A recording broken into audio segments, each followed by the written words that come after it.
League.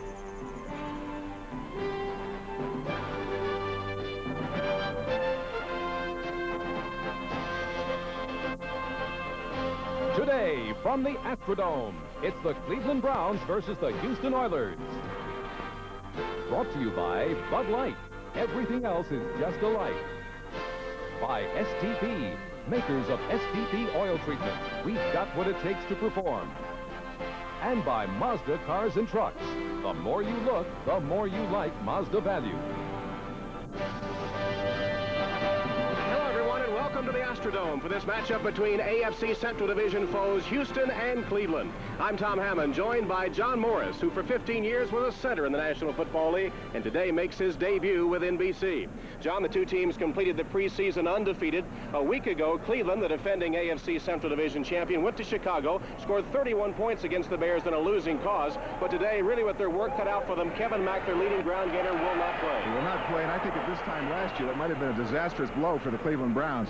This year, with a change in the passing game, Lindy Infante, the offensive coordinator's in. Kosar played well last week throwing the ball. Maybe not quite as big a blow this year as it might have been last year. The Oilers lead the division after beating Green Bay 31-3 a week ago. A nearly flawless performance by the Oilers. Flawless but predictable. They really played well against a team in Green Bay that not quite as good as the Cleveland Browns. I think they're going to have to vary their offensive calls a little bit today. Well, there's a new spirit around this Oiler team, and the reason for that, perhaps head coach Jerry Glanville. Jerry Glanville's a very enthusiastic kind of a guy, and that'll spill over to the team. You'll see a very physical game today from the Houston Oilers. They're young and they're enthusiastic. It'll be fun to watch. And of course, there's Jerry Glanville wearing all black, so he has a little more visibility on the Houston sideline. And his counterpart for the Cleveland Browns is Marty Schottenheimer, amidst his players there, entering his third season with the Browns, and of course took the Browns to the divisional championship last year with an 8-8 divisional record. The Houston Oilers have won the toss. They will receive. Drury and Tasker will retreat for the Houston Oilers. And Matt Barr, the kicker for the Cleveland Browns. Barr in his 8th season out of Penn State. Cleveland with a record of 0-1 after going through the preseason undefeated. As you look at Drury and Tasker deep for the Oilers, who have yet to lose in 1986. 4-0 in the preseason. They beat Green Bay a week ago. There's Barr's kick. Drury lets it bounce, and it'll go out of bounds. So Barr sort of misfires on his first kick. Kind of a short kick by Barr to begin the game with. Houston with a good chance at excellent field position. Drury's kind of an exciting returner, too. Willie Drury averaging 31 yards a return after the first game against Green Bay last week. A lot of kickers having problems, Tom, in the National Football League these days with these kickoffs. They're very accurate with field goals, a lot of them, but difficulty getting that kickoff into the end zone. That could be an important part of the football game. Well, we retreat 5 yards to the Browns 30, where Barr will tee it up once again. Browns lead the series record with the Oilers 20-11, and a year ago they won both meetings. Pretty good start for Bernie Kosar last year, too. In fact, the Oilers have lost 4 in a row to the Cleveland Browns. Houston 17-9 in their home openers. This their first game in the Astrodome, all but about 300 tickets sold. You always hate it when that first kickoff goes out of bounds because the adrenaline's flowing, the players are up for the game, they've been getting their game face on for the last 2 hours, and now you anticlimactic with that kickoff out of bounds. Sort of like a false start and track. Barr will try it again. Tasker takes it at the 5. Slips right on the pitcher's mound and is taken down at about the 22-yard line. We should point out that the Astros baseball diamond still very much in evidence here at the Astrodome. Mike Johnson making the stop for the Browns. As we look at the starting lineups, backs and receivers for the Oilers. Givens, a very promising rookie. Moriarty, the workhorse. Former Heisman winner Rozier had his best pro game a week ago. And up front, 3 first-round choices together for the first time. Matthews, Munchak, and Steinkühler. The Oilers will put it in play. 1st and 10 from their own 23-yard line. Rozier and Moriarty are in the I formation. Rozier is the tailback. He gets the call. Comes up for a couple of yards to about the 25-yard line. And let's set the starting defense now for the Cleveland Browns. Pro bowler Golick anchors that front line. And the linebackers, Banks and Matthews, may be the best pair of outside backers in the league currently. The secondary features two of the NFL's finest quarterbacks in Minifield and Dixon. Gain of 2 on the last play. It'll be 2nd and 8 for the Oilers from their 25. Moon. Complete for an Oiler first down to the 35-yard line. The rookie Ernest Gibbons on the reception. Frank Minifield makes the stop. I think Moon fooled him with that one, Tom. Last week, they were very predictable on offense. Ran the ball first and second down almost exclusively. This time on second down, Moon back to throw. A nice end to Ernest Gibbons. That's the initial first down of the game. Moon hit on 14 of 21 a week ago for 218 yards and 2 touchdowns. He had 1 interception. Went through the entire preseason without an interception. On first down, Moriarty stacked up in the middle of the Cleveland line. Carl Hairston, the 11-year veteran out of Maryland Eastern Shore, leading the charge.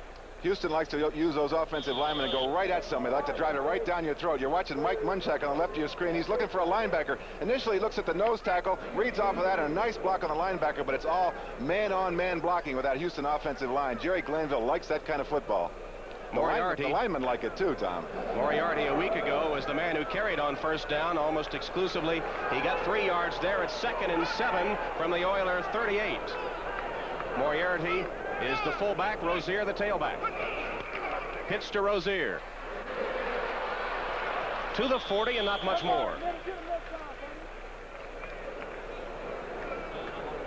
Reggie Camp, defensive end, and Eddie Johnson, an inside linebacker, combining on the stop.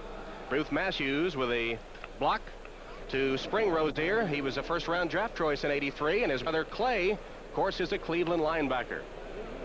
They say that Rozier's learning how to block too, Tom. It's one of his weak spots, both in college and in pro, but they've been working on him on that. They say he's gotten better. We'll have to watch and see.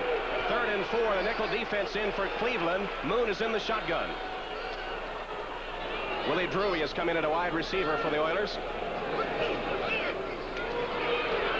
Moon, complete. First down to Woolfolk. Still going shy of the 40. Fritz Woolfolk, who was a leading receiver a year ago for the Oilers, makes a crucial first down grab. And a good move to the outside by Woolfolk. You'll see it. The linebacker, Clay Matthews, can't quite get there. Here's Butch on the outside, heading downfield. Clay Matthews, number 57, will try and stay with him, but there's too much speed there. Woolfolk with 80 catches last year. Almost a good position, but Matthews just a little bit too late. Perfect pass by Moon. That went for 16 yards and an Oiler first down in Cleveland territory at the 43. Split backs in the backfield for Moon, who gives to Moriarty. Fumbles the ball, but the ball was down. No fumble. They'll mark it at about the Cleveland 40. Gain of about 3 on the play. Eddie Johnson made the tackle. Tom, I think it's really important for Cleveland to get something going early, to get this crowd out of the game. Houston's a young team. They're playing with a lot of emotion. They're playing with a lot of confidence after the preseason and after last week's game. If Cleveland can make a few things happen, it'll take the crowd out of the game, and it'll hurt the confidence of the Oilers, too. But right now, Cleveland hasn't been able to stop them.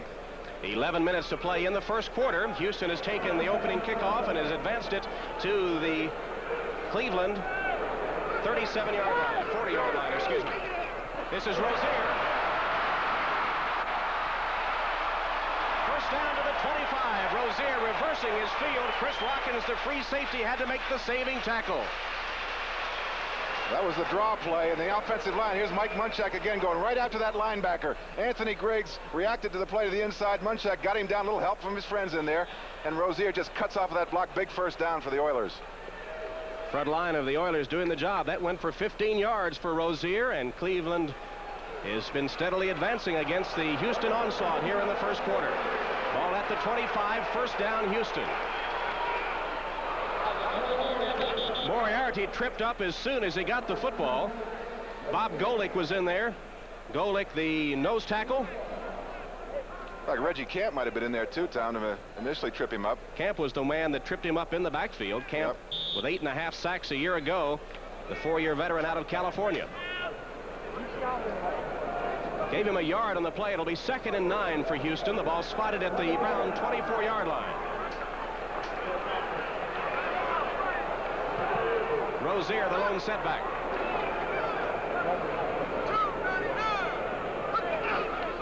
Moon to pass. To Rozier. Inside the 10. Rockins on the tackle. Minifield was the man that initially came up to defense Rozier. He made a nifty little move to get by him. Too much protection, good protection, too much time to throw the ball. Moon back, he's looking downfield, can't find anybody. All of a sudden he sees his receiver out of the backfield. Ellis comes up, this is the new man for the Browns, comes up, misses the tackle. Just tried to knock him down without wrapping his arms around him. Then Rozier right down the sidelines. A couple of big plays by Mike Rozier in this drive so far today. Minifield and Rockins eventually making the stop. Here's Rozier. Last year caught only 9 passes. Woolfolk and Rozier now in at running backs. This is Moriarty who's in there as well. Cuts up. Did he get in? Touchdown.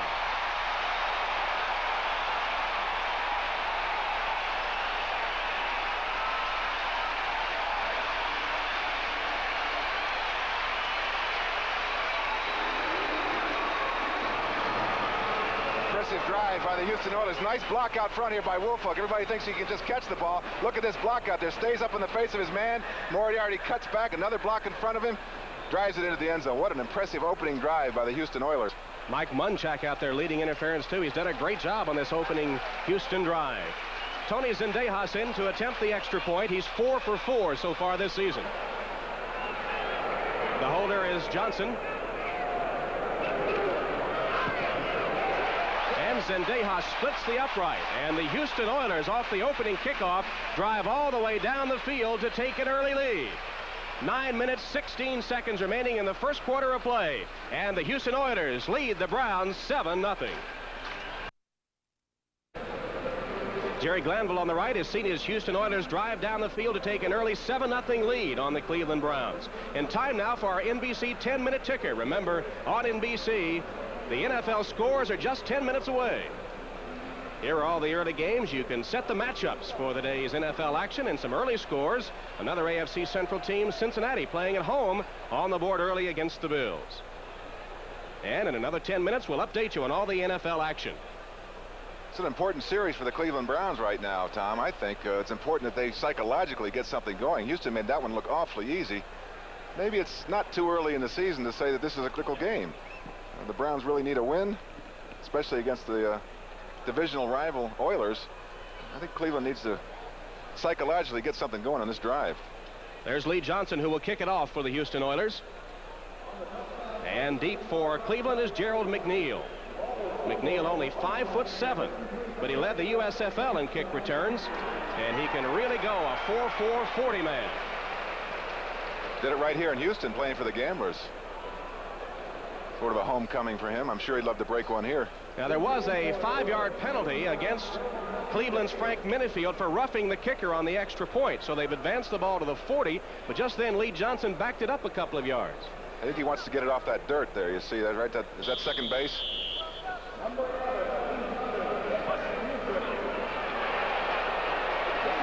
McNeil will down it in the end zone.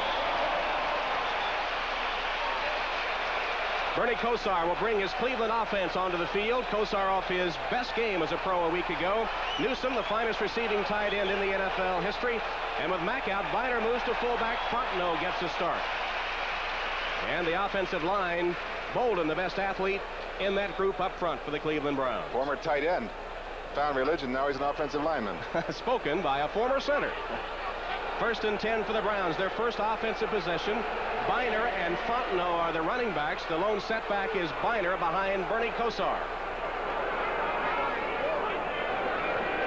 Biner gets the call, reverses his field, picks his way forward for about 3 yards before Frank Bush makes the stop with help from Richard Byrd. Here's the defense now for the Oilers, a young front three for the Oilers. All those are second-year men for Houston. The linebackers, paced last week by Bush, who had 7 tackles against Green Bay. And the secondary, led by safeties Bostic and Eason. They call them Batman and Robin. Brian Brennan into the game for the Cleveland Browns, replacing Langhorne. Brennan caught 5 passes a week ago against the Chicago Bears. His Kosar hit on 23 of 40. 2nd and 6. Biner evades one tackler and then is taken down right about the line of scrimmage by Ray Childress, the Oiler defensive end. Frank Bush on the outside read this play coming in there, but he was just a little bit too late. The guard pulling out is Dan Fike. You'll see it. Here comes Bush across the line of scrimmage. He sees it, cuts back to the inside, but just a little bit too late. And Childress finally makes the stop. Loss of a yard on the play. It'll be 3rd and 7 for the Cleveland Browns. Herman Fontenot out of the lineup for Cleveland as they get an extra wide receiver in. Nickel defense, Jeff Donaldson in the defense for the Houston Oilers. Biner the setback on 3rd and 7. And a false start up front. The flags fly. We'll see what this call is, but this is where Houston just loves to blitz. Jerry Glanville made his reputation. Pat Haggerty makes the call. It'll be 5 yards against the Browns. That just makes it even worse for Bernie Kosar and the Browns, because now you can be assured that Houston's going to come after them. They haven't really blitzed yet, but 3rd and long, look for it. Offense, number 19. There's the man missing from the Cleveland lineup, Kevin Mack, an All-Pro last year, AFC Offensive Rookie of the Year a year ago when he gained over 1,100 yards. 3rd and 12 for Cleveland.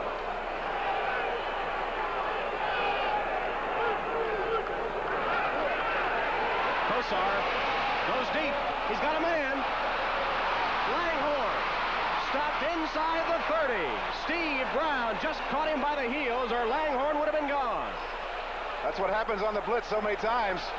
The cornerbacks have got to be on top of things. You can't give a quarterback that much time. Watch, Cleveland picks up the blitz from the outside on the right here. I don't know if you'll be a chance to see it. Kosar sees him coming, but they pick it up. He's got time. Now he's got to go downfield. Brown is all alone. See, there's no inside help here. He's all alone, and he's beaten right away. Langhorne almost for the touchdown. 55-yard pass play. Kosar to Langhorne, the second-year veteran out of Elizabeth City State. Hate to be a quarterback in a blitzing defense. You earn your pay. Cleveland has a first down at the Houston 28. 6:50 to play first quarter. Biner stopped at the 25 by Avon Riley and Frank Bush. Inside and outside linebackers, respectively. Biner only carried it 13 times last week against the Bears. Mack was the workhorse, but Biner's going to earn his pay today. He's going to try and fill in for Kevin Mack, and those are big shoes to fill, but it's interesting, during the week, Biner mentioned that he was kind of down the dumps, not feeling very good about it, and they wondered why, and it was because his friend Mack was out. That was quite a tandem last year, and he's going to work today. 2nd and 7 for Cleveland from the Oiler 25.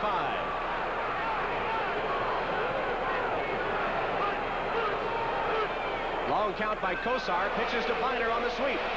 Gets some blocking up front, just tripped up. He had one man to beat, and he just was tripped up by Bo Eason, the safety. It amazes me that these offensive linemen, as big as they are today, can get out in front of the play. Look at this, 280 pounds, the two of them on the right side, Fike and Risen, both out in front of the play. Good protection, and the running back just breaks off that block. Once he gets into the secondary, he's on his own, and he almost went all the way. Eason with a diving stop saved the touchdown, but it will be a first down for Cleveland at the Oilers 17. Houston leading 7-0 as you look at the stats on Biner. It used to be that offensive linemen were 255 pounds. That was the norm. Now they're 290, 280, and they can still run. High formation. Fontenot is the tailback. Brennan in motion. Fontenot spins, still on his feet. Inside the 10. Fumbled. Houston's got it.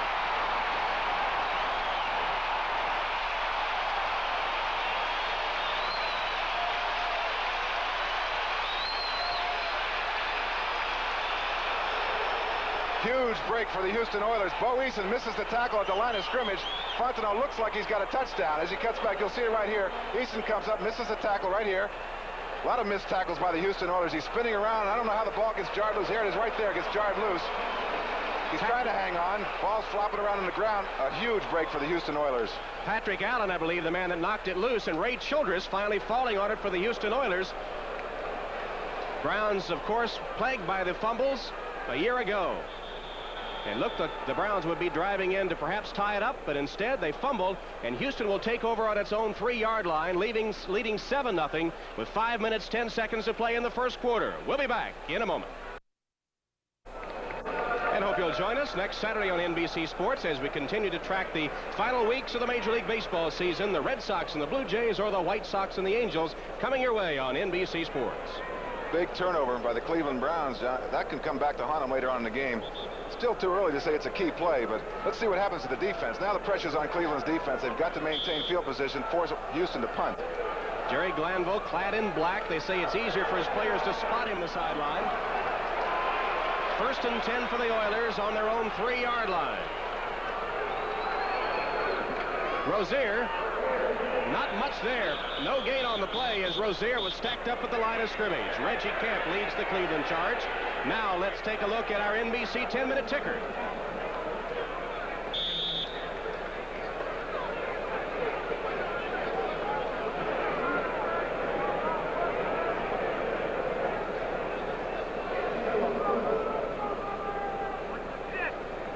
And that brings you up to date on the action around the National Football League this afternoon.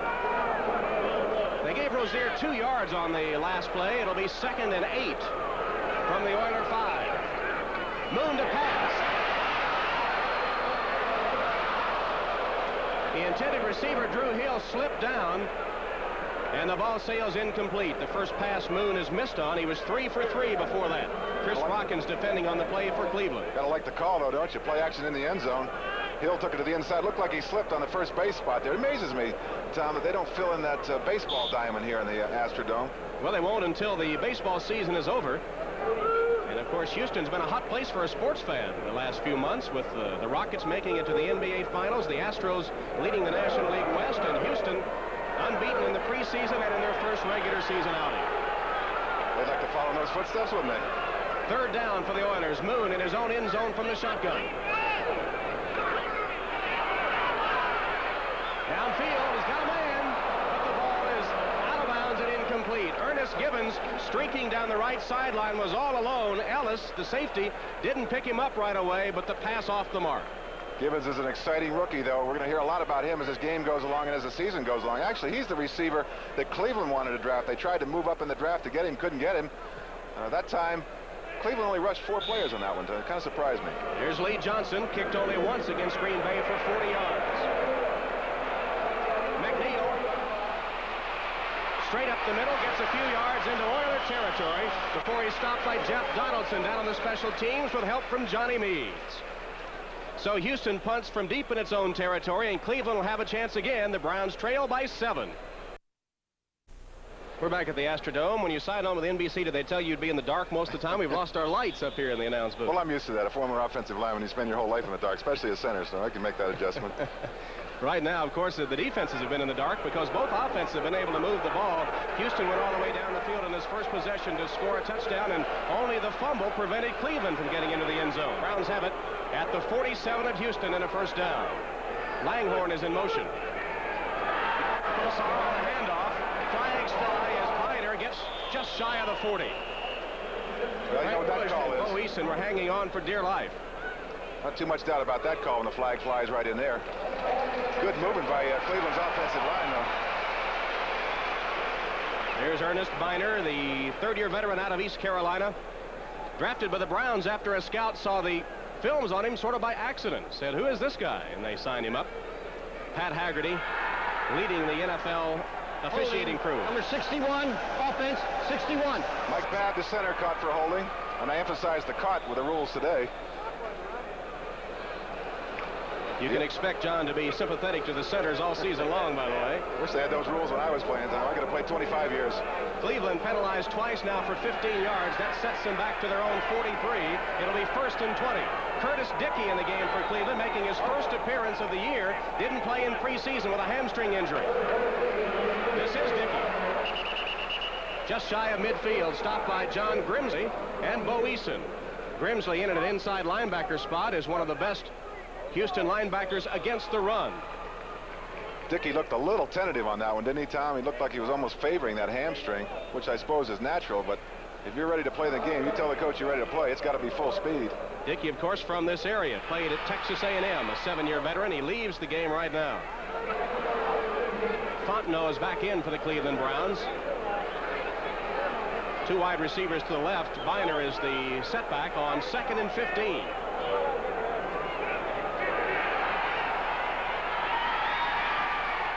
Kosar. Plenty of time, but over the mark intended for Webster Slaughter. Well, John, as we talk about this game, which really is a key divisional game so far. What are the keys to winning for the Browns? Well, they didn't do it on that time, but they got to protect Kosar against the blitz. He threw the ball under pressure that time, and Houston loves to blitz. They got to do better than that. Without Mack, big difference in there. Biner hasn't done bad so far. They've tried to stay with him. Houston got to get after Kosar, mix the offensive play selection. They've done that pretty well, I think, so far today. They've mixed it up very well, as a matter of fact, especially in that first drive.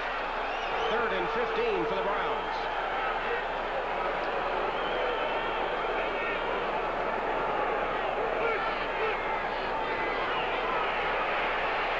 Kosar.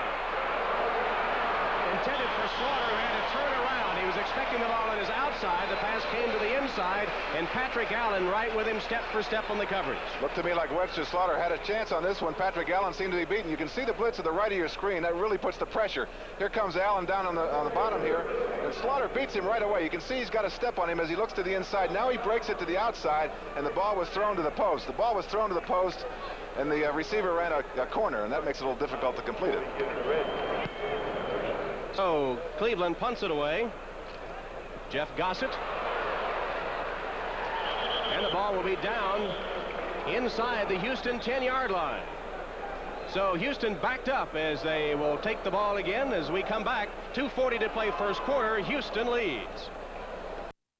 And John Morris at the Astrodome, where Houston leads Cleveland 7-0. The Browns appear to be driving in for what would be a tying score before this play. A fumble by Herman Fontenot, which was recovered by Houston on the Oiler 3-yard line.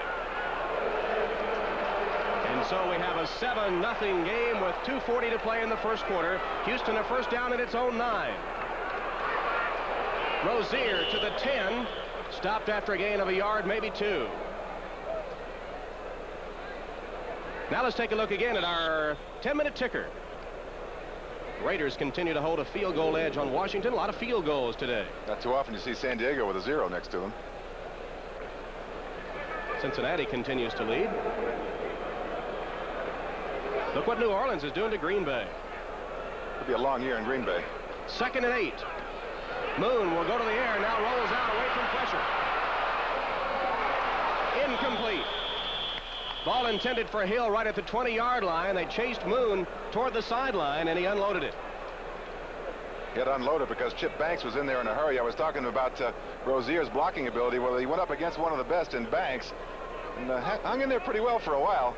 Banks shed block, though, and forced Moon out of the pocket. Banks, the All-Pro, 3 of his first 4 seasons, one of the best outside linebackers in the game. A holdout this year. He said he didn't want to be taken out on 3rd down and wanted more money. He got more money, the 2nd highest paid player in Cleveland history now, trailing only Bernie Kosar in that department. You see how efficient Houston was a week ago in 3rd downs. Incredible. They have a 3rd and 8 here.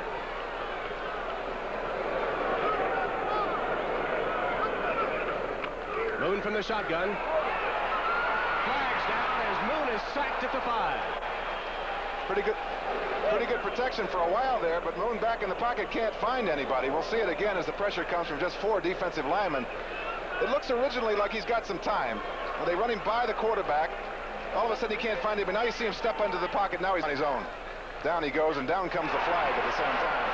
Ralph Malone was the man who sacked Warren Moon. He's the rookie out of Georgia State, but the penalty will go against the Browns. It's going to be a holding call on Frank Minifield of Cleveland. Oh, that's a disastrous call, Tom. That was 4th down coming up. Instead, they give him an automatic first. Here's the call. First down. So instead of a sack, it'll be a Houston first down. Minifield guilty of holding Drew Hill on the pass pattern. So far in the game, it's Cleveland making the big mistakes. That's the second one after the fumble by Fontenot. That's a big first down for Houston. From the 16, Houston in the I formation on first down. Rozier, the tailback. Excuse me, it's Woolfolk into the game who gets the call, and he's up to the 20, just shy of the 20-yard line before Bob Golick drags him down. If Houston's to win, and they rely on this, the offensive line has to control the line of scrimmage. Here you see him firing off the ball. That's Golick, the nose tackle that comes off that block, and you can see the movement is not there. The running back gets through there, but it looked to me like the defensive line was controlled by, the line of scrimmage was controlled by Cleveland. Woolfolk got 3. It's 2nd and 7 for the Oilers as we approach the 1-minute mark in the first quarter, and Houston up 7-0. Rozier and Moriarty, the running backs. Moriarty flipped and taken down at the 20. Clay Matthews, as a fight breaks out on the field, made the stop. There's Matthews, who's walking away from it after stopping Moriarty for no gain. Tremendous play by the old man of the line, Carl Harrison, that time from his right defensive end position, just sliced in there and made the play.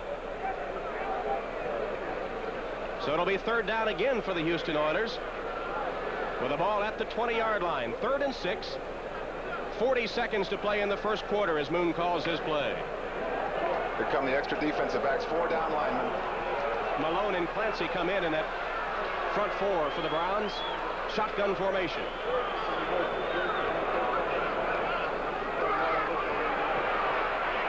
Moon's got a man. First down for the Oilers. Double coverage downfield, and Gibbons beats it. A beautiful in pattern. You'll see it here. He's lined up on the right side. He takes an outside release. Minifield lets him go, but he expects inside help. Here he comes into the inside now. The safety is a little bit too slow getting over. This ball is thrown right on the money. 19-yard gain and a first down for Houston as Ray Ellis comes up to make the stop on Gibbons.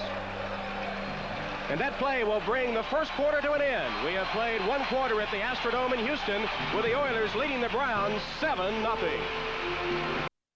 Oilers holding a lead on the Cleveland Browns 7-0 as we start the second quarter. First down for Houston from their own 40-yard line.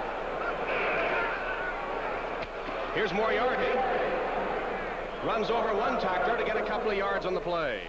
Ray Ellis, the strong safety, coming up to make the stop on Larry Moriarty, 4-year veteran from Notre Dame, the workhorse of the Houston offense. Once again, though, no movement by the Houston offensive line. Carl Harrison sliced in that time.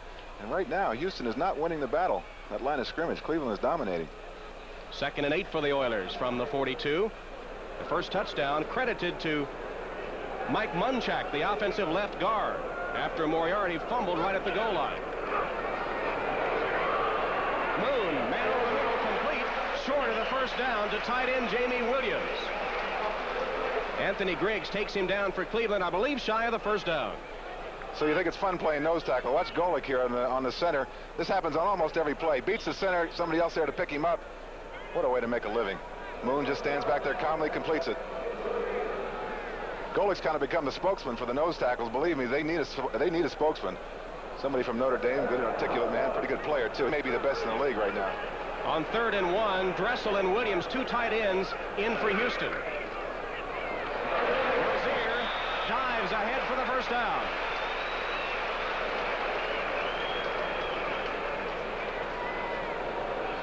And let's check our 10-minute ticker now for the latest scores. Raiders and the Redskins all tied up as the Giants and Eagles continue to lead in their games. Buddy Ryan having a good time there?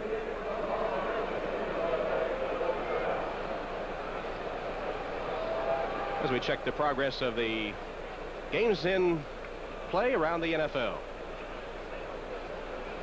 We've got an injury on the field. One of the Cleveland Brown players is down. We don't yet know who that might be. We'll check it out for you and get the information for you when we come back. Right now, we'll take a timeout with Houston leading by 7.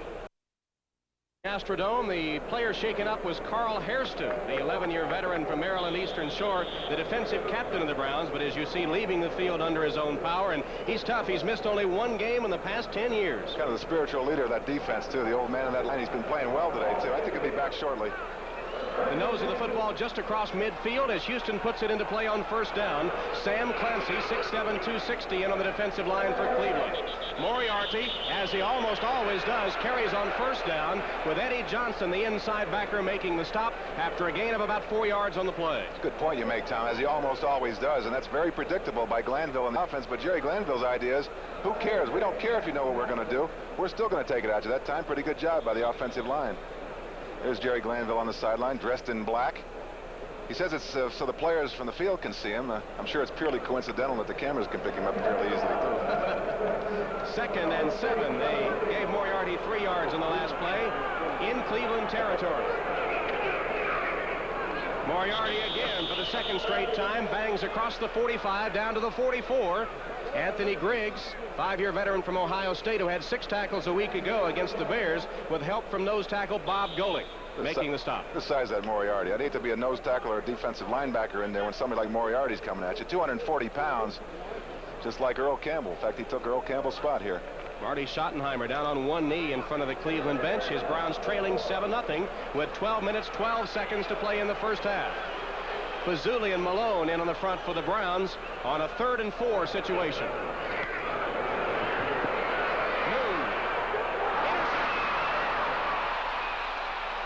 Hanford Dixon brings it back up shy of the 40-yard line after he picks off the Moon pass. Just not a very good pass by Warren Moon that time. Good move by Dixon to the inside. I think it was intended for Wolf. Let's see. He's got pretty good protection. Cleveland, surprisingly, again, only with 4 linemen coming after him. No linebackers in there. So Moon's got time to throw it. He's looking downfield, looking all the way. Now he throws it to the inside. We'll see it now right to Hanford Dixon. Intended for Gibbons, and Dixon had perfect position with some help deep as well. Dixon and Minifield, we talked about them earlier, 2 of the best cornerbacks in the game. Well, they are that, too, and really coming on strong. Didn't have such a good game against the Bears, but this defense just now getting together for Cleveland. It's given the Browns a first down on their own 37. Fake to Biner, and Kosar to pass. Get a man wide open, and overshot the mark. Herman Fontenot downfield was all by himself, but Kosar couldn't hit him. A little mix-up on the coverage. Let's look at it again. I think one of the linebackers was in coverage that time and got beat. A little bit overthrown. There's good protection again this time. Kosar going for it all. Downfield. You'll see the linebacker in pursuit on the left hand as part of your screen. They're way out of position. Just a little bit overthrown. That was Abraham, who's their best cover linebacker. I think he just missed the coverage. Last week, Kosar, as you see, had his best game as an NFL player. Had a man open and missed him there. 2nd and 10. Play action pass. Completes it to Biner. Makes a couple of moves and is taken down at about the 43-yard line. John Grimsley out on coverage from a linebacker spot with help from safety Jeff Donaldson. Biner, as you see, caught 45 passes a year ago. As we told you earlier, he and Mack, who's not playing today, became the 3rd duo in NFL history to each rush for over 1,000 yards in the same season. Zonka and Morris did it for Miami in 1972. And, of course, Harris and Blyer for Pittsburgh in 1976. In fact, combined, those 2 outgained 15 NFL teams last year. 3rd and 4 here.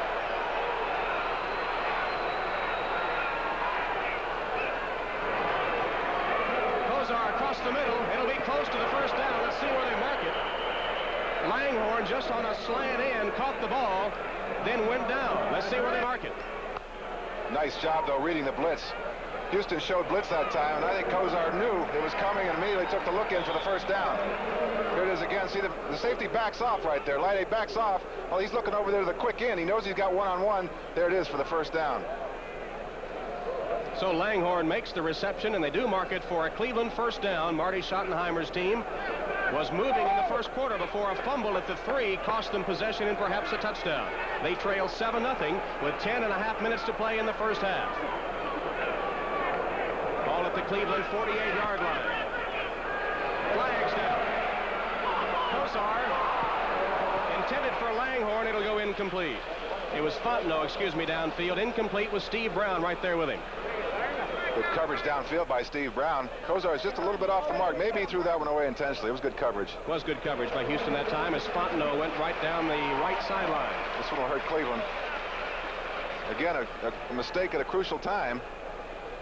He's starting to move the ball, and let's see what the call is. Illegal motion, number 74, offense, 74, motion. That's Paul Farron, the offensive left tackle, former tight end.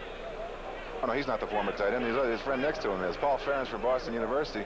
Coming from Boston, he shouldn't be offside. Intelligent players up there. Penalties today have hurt the Browns, as you see. It sets them back to a 1st and 20 situation now from their own 38.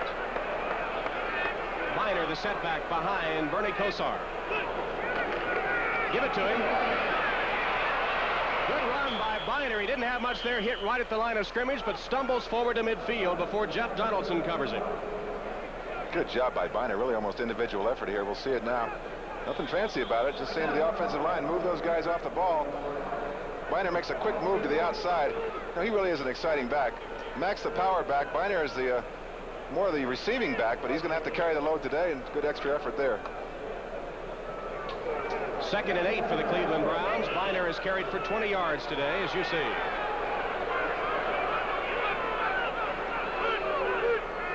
Comes comes the blitz. He's on the ground to Minor, and he's hit the line of scrimmage, falls forward for a couple of yards. Avon Riley, the inside linebacker, who had 18 tackles to lead this team in the preseason, made that stop with help from Childress. And a good stop it was. Difficult sometimes for those safeties when they're showing blitz to stay on sides. They did it that time. Good hit by Riley.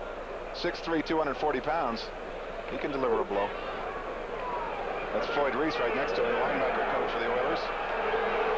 3rd and 6 for the Cleveland Browns from the Oiler 48-yard line.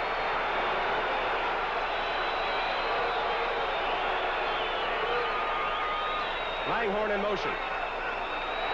Pressure. Down into the incomplete. Doug Smith, the nose tackle, 6'4", 287, got his big hands in the air to bat the ball away.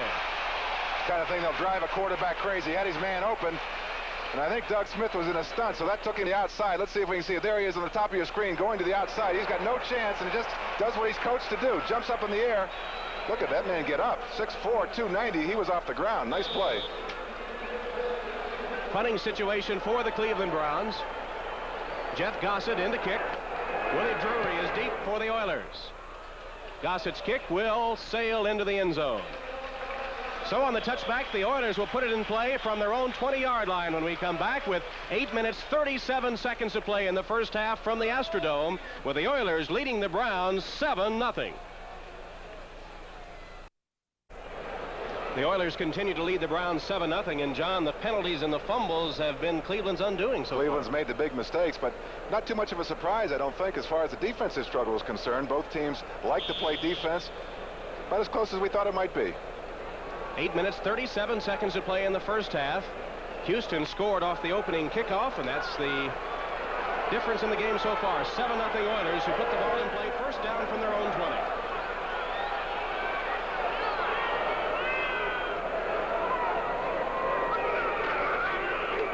Pitch it back to Rozier. Fights forward for a couple, not much more, as the running game continues to sputter for the Oilers here in the second quarter. Here's our 10-minute ticker.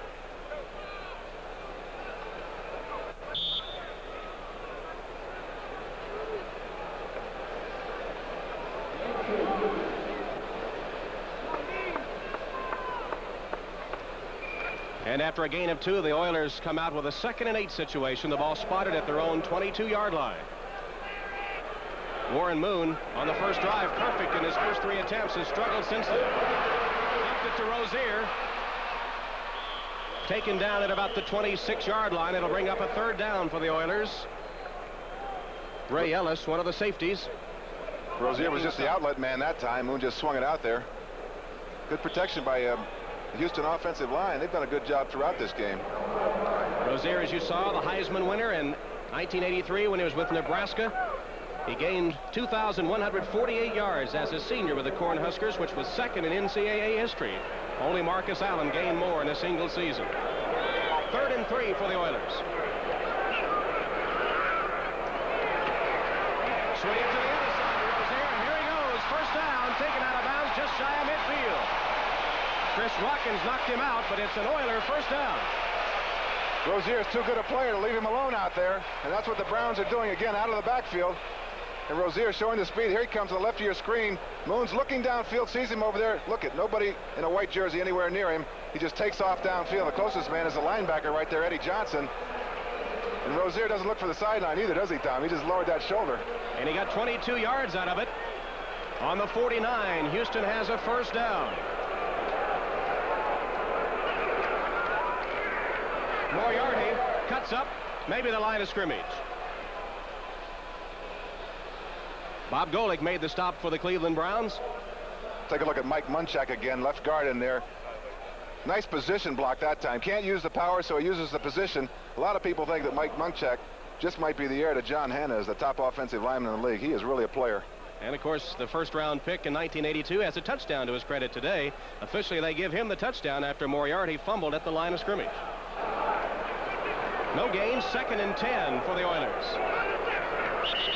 Flags down before the play can get underway. Illegal procedure against the Oilers. That'll set them back 5 yards, and it'll be 2nd and 15. False start, number 69, offense. There's Carl Still Harrison on second the down. Carl Harrison on the sideline went out earlier. It's a bruised sternum. The report is he'll probably be back. They need him in there. Penalty against Doug Williams, who got the start today, the rookie out of Texas A&M. The All-American player there, as he was whistled for the procedure penalty. First penalty of the day against the Oilers gives them 2nd and 15 from their own 44. Ball just shy of the 45-yard line, actually. Moon will go to the air. Across the middle. Complete to Williams, shy of the first down at about the 45-yard line. Chip Banks, the all-pro linebacker, back in coverage, making the stop on Williams across the middle. Nice job by Williams over the middle. There's a tight end that's a tribute to persistence. That guy's been cut by just about everybody in the league. Actually, 3 teams. Came back here to Houston, did a nice job last year, won the starting job. Glanville says he expects Williams to emerge this season as one of the better tight ends in the game. We'll see. He makes that one, but short of the first down. 3rd and 4 for Houston. Banks going off. That's what he didn't want, to be taken out of the game on 3rd down. He said that was one of his gripes when he held out. Didn't get in his contract, I guess. Got the money, but not that. From the shotgun. Takes the running play. Moon rolls out. He'll keep it. Moon still going. Slides down inside the Cleveland 30.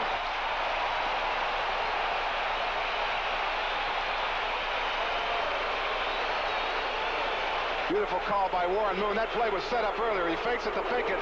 They had seen that linebacker on that side coming in on the fake, so they take the end around. See it? There you go. There comes the guy inside right there. Moon goes to the outside. He's got plenty of room. Now he can either pass or run. But they had seen that earlier in the game, took advantage of it. Moon's a pretty good runner for a quarterback, isn't he? Well, that was one of his assets when he played in the Canadian Football League. 6 seasons with Edmonton there and winning 5 Canadian championships and the MVP in that league in 1983. That one went for 15 yards, and it's a first down for the Oilers at the Brown 29. Rozier behind, blocking up trouble, fumbles. Cleveland has it. It might have been Hanford Dixon that got it. Let's see it again. Big fumble by Rozier, though. All the offensive linemen moving to the left, but they're not getting the penetration cut off. He tries to cut back. There is the cutback, and he gets hit. Chip Banks knocked it loose. Looked like Banks might have just stripped it loose. Ball's on the ground. And Hanford Dixon recovers it for the Cleveland Browns. 4:42 to play in the first half. Houston continues to lead. Jerry Glanville's Oilers lead 7-0. He looks like Gary Player on the golf tour, all dressed in black. Give me something. Everything he owns is black. Black car. Even his kid's got a black bicycle. Browns have it at their own 27 on a first down. Biner the setback. Langhorn in motion, pitch to Biner. Tries to get a block on the corner. Fighting for yardage and dives to about the 36-yard line before Avon Riley pins him to the turf. And once again, we'll take a look at our 10-minute ticker. Look at that. Giants 10-0 over San Diego.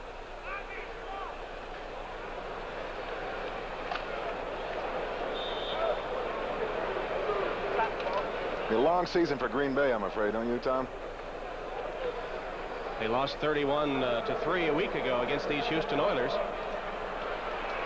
2nd and 1 for the Browns. Dickey is in at the tailback spot. Biner is the fullback. Curtis Dickey has the first down.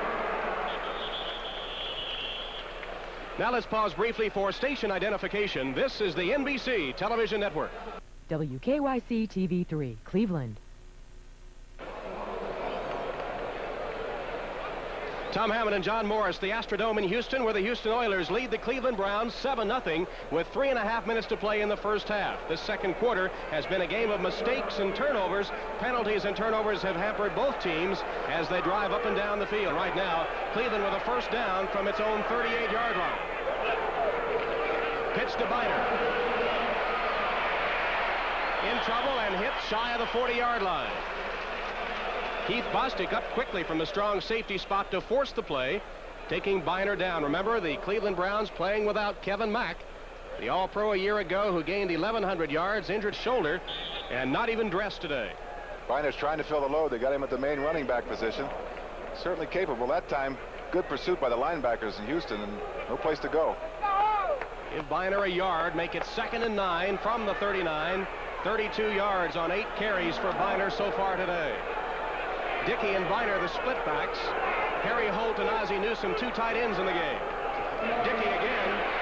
Tries to get outside. Can't get there. Stopped for a loss in the play by John Grimsley, 3-year veteran out of the University of Kentucky. Came up quickly to make the stop. Watch this play again. Everybody talks about pursuit. Here's what a linebacker is supposed to do. Abraham doesn't really make this play, but I want you to watch the pursuit from the inside. You'll see him coming across the screen. Number 56. There he goes right there. He reads the play inside. Now he's hustling across in pursuit. If that back cuts back, he's going to be there to make the play. If you play the 3-4 defense, you've got to have that speed inside with those linebackers, and Abraham's got it. 6'1", 236, and he can run. 3rd and 9 for the Browns. Nickel defense in for the Oilers. Kosar goes deep. Incomplete. Intended for Webster. Slaughter, who was streaking downfield, but Steve Brown had good coverage on the play. Excellent coverage by Steve Brown. He's got a better shot at the ball than Webster. Slaughter does. Good thing it was overthrown. So on 4th down, Jeff Gossett is into the game to punt once again, and Willie Drury is deep for Houston, as you see Gossett. He's the 5-year veteran from Eastern Illinois. Drury takes it on the fly, hits the turf, tries to get up, and is pinned there. Quickly downfield for the Browns on coverage was Felix Wright. This telecast presented by authority of the National Football League, intended for the private use of our audience. Any rebroadcast or other use of this telecast without the expressed written consent of the Houston Oilers and the National Football League is prohibited. 36-yard punt, and Houston will take over once again, leading 7-0 with 2 minutes, 17 seconds to play in the second quarter. Pretty much the defensive struggle that we anticipated. Both coaches are defensive coaches. They like that part of the game. A lot of offensive mistakes as well. That's right, there have been. 3rd down conversions. The Oilers, after being splendid in that department a week ago, are 5 for 7 today. Right now they have it on 1st down. Keep it on the ground on 1st down to Larry Moriarty. Scott Nicholas, inside linebacker, making the stop for Cleveland. There's Moriarty. Good shot of him. 4 years out of Notre Dame. Carried for 162 yards to leave Houston in preseason. And coming into today's game, carried 25 times for 59 yards and a touchdown. We've got the 2-minute warning. Timeout with Houston leading 7-0. 2 minutes to play in the first half. Tom Hammond, John Morris, our producer Peter Rolfe from the Astrodome in Houston. The Oilers scored off the opening kickoff, and no points on the board since. A lot of turnovers by both offenses here. And Houston continues to run Larry Moriarty on 1st down. That time, that last play before the 2-minute warning, he got 3 yards. Jerry Glanville talking about what you ask of players. Says you can never ask too much of a player, and what he means there, I think, is that he's raised the level of expectations of his players. Maybe not too much was expected of him before. Jerry Glanville, I played with Jerry. He was a coach in Detroit when I was playing there. He's very clear and concise. Players know exactly what he wants from him at all times. And he works them pretty hard, doesn't he? He does indeed. 2nd and 7 from the 28. Moon on the handoff to Moriarty again. That's Rozier that got the handoff. And he didn't get much. Sam Clancy, who came in to replace the injured Carl Hairston, takes him down. Clancy makes the play, but watch Golick in the middle. He's talking about him being the spokesman for the nose tackles. What a way to make a living in there all the time. Here's how he describes being a nose tackle. This is great. I've gone from a two-legged, this is a quote, I've gone from a two-legged, walking, upright, thinking human being to a four-legged, crawling, groveling, sniveling beast of burden. That's what a nose tackle is. He devolved, is that what he said? We've got a timeout with 1:52 remaining in the first half. Houston continues. You see the situation in Houston with 1:52 remaining in the first half, and the Oilers up 7-0. The timeout taken by the Cleveland Browns there. Apparently a mix-up in their defenses. They called the timeout. Houston will have it 3rd and 7, and Cleveland perhaps also hoping to get the ball back if they can hold them here on 3rd down and try to get some points as Hairston returns to the Browns lineup.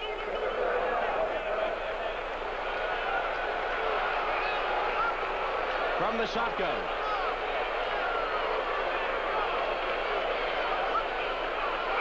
Fake the handoff.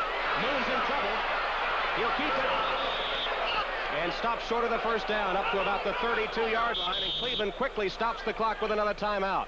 Sam Clancy and Ralph Malone off the front four that time for Cleveland, putting the pressure on Moon and finally taking him down. An alert play by Reggie Camp, a defensive left end, though.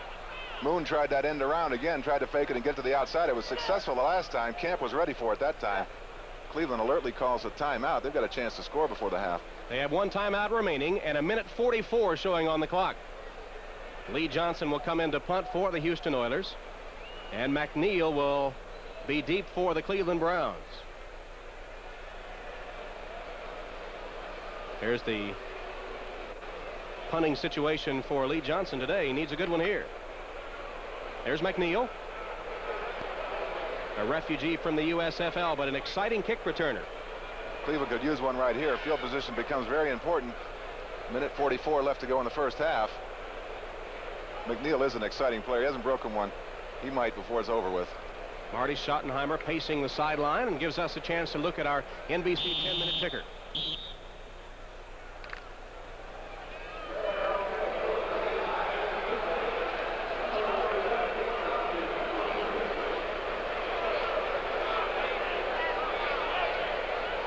Now ready to go. Here's Lee Johnson.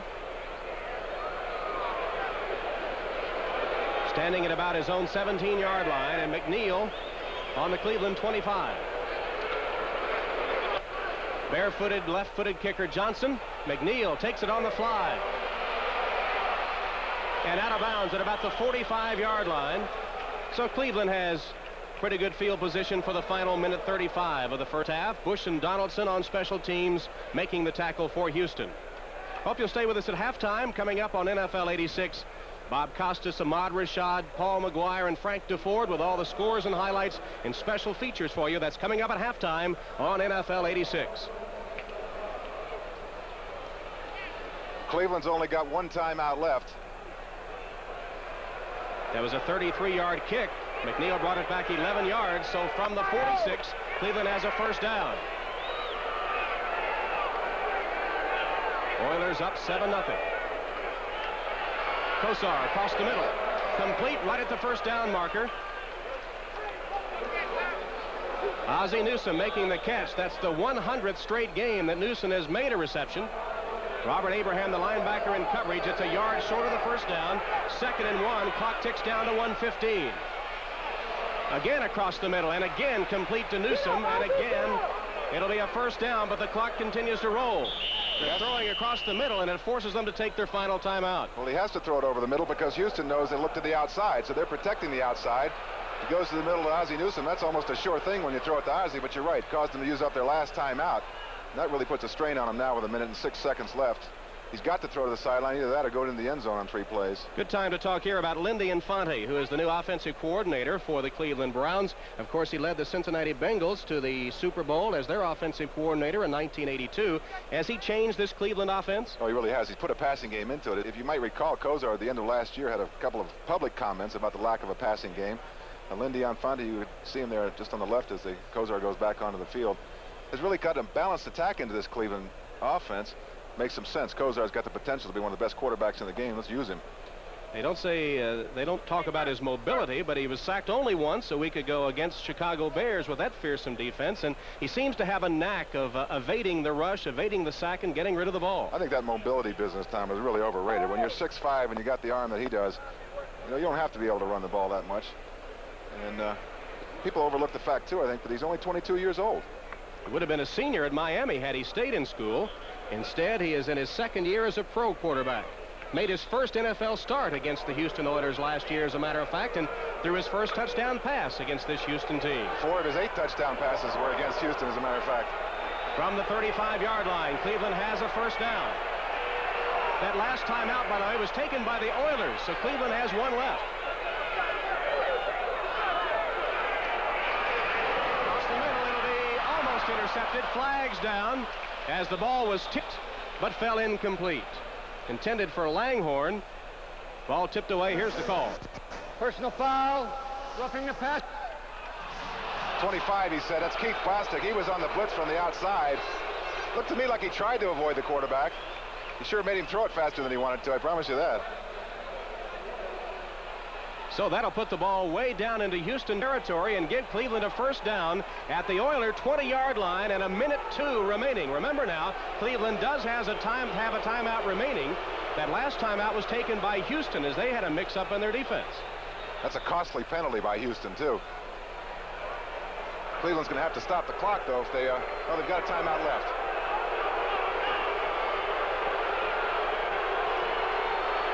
First down for the Browns. They trail 7-0. 1:02 on the clock, first half. Brennan in motion. Kosar under pressure, lets it go incomplete. Well, they pressured him into an early throw there and a late flag down. There was a mix-up in there. Bo Eason got involved with the receiver in there with the Browns. Let's see if that's the call. No, it's going against Cleveland. Looked like Ozzie Newsome and Eason got entangled over there. They called Ozzie for it. So once again, we see a Cleveland mistake thwarting a Browns drive. 59 seconds remaining on the clock for the first half, and we'll march it off against Cleveland. Offensive pass interference. Number 82, still first down. So the wizard, Ozzie Newsome, as you said, John, called for the offensive interference. Mistakes again, though, Tom. That's a big mistake. Takes him back to the 30-yard line. It'll be first down at the 30 and 20 yards for the touchdown, or for the first down, and 59 seconds left. Kosar has a man. Slaughter to the 25, shy of the first down. Allen and Abraham, cornerback and linebacker, combining on the stop. Good read by Kosar. He saw the safety coming from the blitz from his left side, and right away Slaughter takes the inside and he hits him. Good move by Kosar. 38 seconds left, 2nd and 15. Kosar for the end zone. Langhorn knocked loose of the ball. A vicious hit down there. It was Bo Eason that really put the hit on him with help from Steve Brown to knock the ball loose. Incomplete with 31 seconds left. That'll intimidate a receiver downfield. Watch the middle of your screen here as a receiver. Langhorn gets into the middle and draws a crowd of blue jerseys. Watch this. They sandwich him right there. Eason's the one that really nails him. No way he's going to catch that ball. Great pass by Kosar to get it in there, though. But Eason, who's put on a lot of weight this year, worked on the weights. Glanville got him working out with weights and everything. He's a physical player, and you'll see it right here. Ooh, that hurts from up here. Crowd, you can hear the crowd's reaction to it, too. They saw the replay on the big matrix board here, and they let out a collective ooh. 3rd and 15 for the Browns. 31 seconds left. The ball in the 25 of Houston.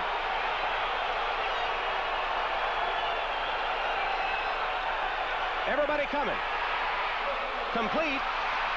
Not enough for the first down. And Weathers hits Allen in the back with the football. They're pushing and shoving. Meanwhile, the clock ticks down under 20 seconds. It's getting a little feisty out there. Finally, Cleveland stops the clock with 16 seconds showing, taking their final timeout. And it will be a 4th down coming up for the Browns, and we expect Matt Barr will come in to try the field goal. Really impressed with Kosar. We talked about his mobility, but watch how he hangs in here. He knows he's going to get, he hangs right in there. He's looking for that receiver to free up over the middle. Look at the pressure he's getting. Look at everybody's coming. He knows he's going to get hit, and he still fires that ball downfield. That Webster Slaughter? Slaughter makes the reception, but not enough for the first down. And Allen twisted his foot. That's what got Slaughter a little upset, as he hits Allen in the back with a football. I don't blame him. Here's Matt Barr, had one field goal attempt against the Chicago Bears for 22 yards, and it was good. Last year, as you see, from this range, he hit all but one. I think that's just a little frustration on Allen's part. You know, he's single coverage over there when the blitz is on, and that can get to you after a while. Slaughter beat him to the inside, so when he made the tackle, he's got to do a little extra to let him know that he's there. Barr has hit 36 straight field goals, 30 yards or less, on the road. That's only on the road for that stat. So he kicks very well on the road, and I would expect off artificial turf he's even more accurate than usual. It'll be a 35-yard attempt.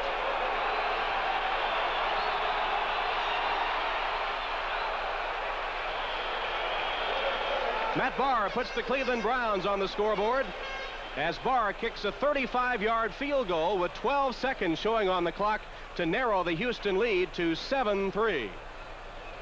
Nice job by Cleveland on the previous series, Tom. When Houston had the ball, Cleveland used the timeouts wisely, stopped Houston, forced them to punt.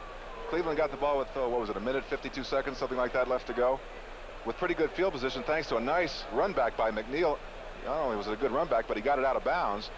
And then Kosar really reacted well to the pressure, I thought. Nice drive by Bernie Kosar on the Cleveland Browns. They only get 3 out of it, but it was a good drive. And, of course, a penalty, an offensive interference penalty, perhaps kept them from getting a touchdown. That's a good point. The Browns continue to make mistakes that hurt them offensively. But they came back from it. At least they got 3 out of it, and that was important. 12 seconds left to go in the half, 7-3. Oilers out in front of the Browns. About as you might have expected. The boys are playing some defense today. Matt Barr will kick it off. Drury and Tasker are deep for the Oilers.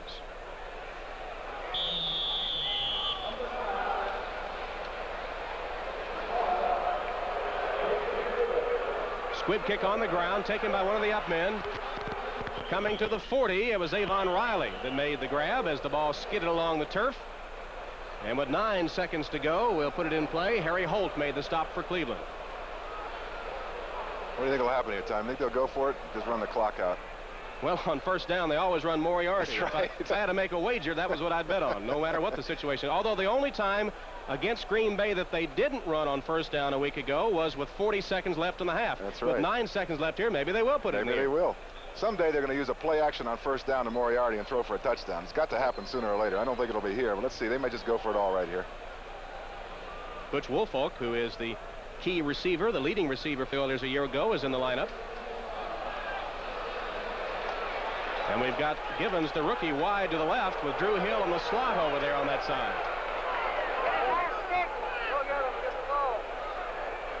They'll go from the shotgun, so they will put it up.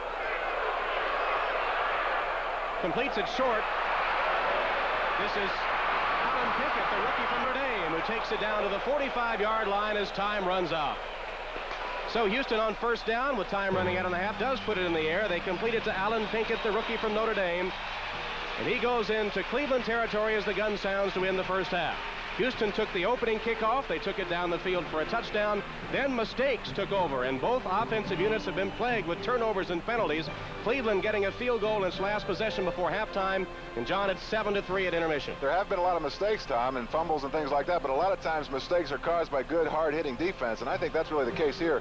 You'll see a lot of fumbles on a field like this, too. I think it's worth mentioning this artificial turf here is the oldest in the league. It's very hard. There's no give to it. You got a lot of dirt out there. So good, hard-nosed football.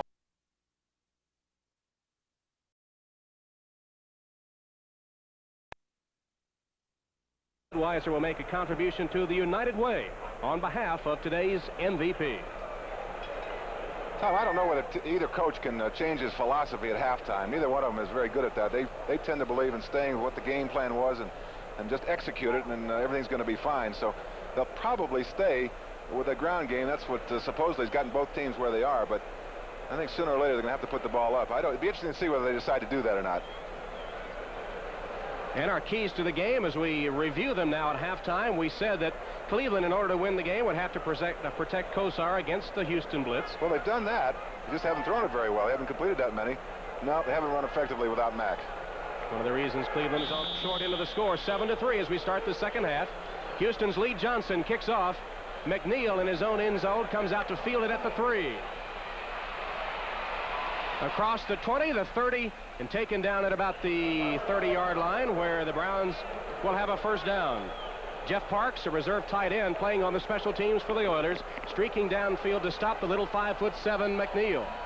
We said Houston, in order to win today, would have to be able to pressure Kosar, and also the Oilers would have to mix their offensive plays. How have they done? They mixed the offensive play selection on that first drive, but they seem to go back into their old habits after that. From the 29-yard line, first down for the Browns. Biner and Fontenot are the running backs. Biner set right behind Bernie Kosar. Fontenot is wide in a wide receiver spot.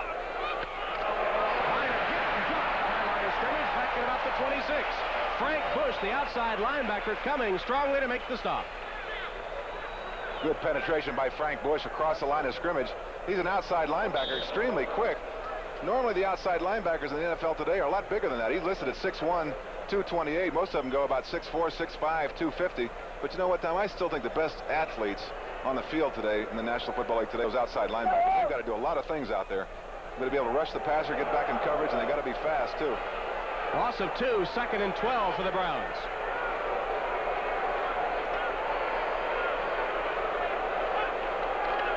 Draw play, Biner.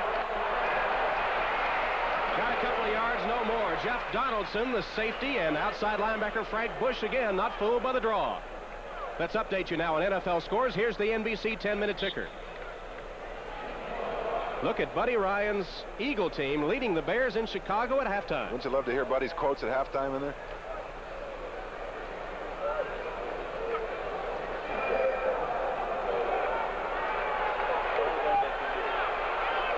Nickel defense in for the Oilers on 3rd and 11 for Cleveland.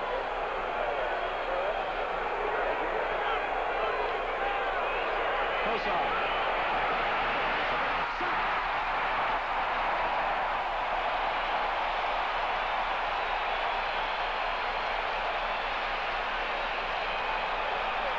First sack of the day, Robert Abraham. That's the first sack on Kosar, and it's a big one. Here it is again. That's Abraham right in the middle there, over the center. You see, fakes to the right. Now he's going around to the left. There's a stun on. There's nobody there to pick him up. He finds an opening there. It's too late for the offensive lineman to get over there. Kosar tries to run for it, can't do it. Jeff Gossett in to punt for the Browns with Willie Drury deep. Gossett punts from his own 5. Drury retreats, takes it at the 37. He's in trouble. Backpedals. Tries to get to the outside and finally taken down at the 37 as flags fly. Scott Nicholas tracking down Willie Drury to make the stop. Will check the penalty. Drury did a nice job of setting up the blocking that time, but still somebody blocked somebody in the back more than likely. And Pat Haggerty makes the call against the Houston Oilers. You notice how Drury hesitated a little bit. The hand, pushing it back. Number 36 on the return. First down. Chuck Banks is guilty of the foul. The rookie from West Virginia Tech, that school's only representative in the National Football League. Surprised addition to this team, a 12th round draft choice. Chuck Banks guilty of the penalty there, setting Houston back to its own 24-yard line. The Oilers lead 7-3. We have played 2 minutes of the third quarter. Let's see if Moriarty carries the ball on first down.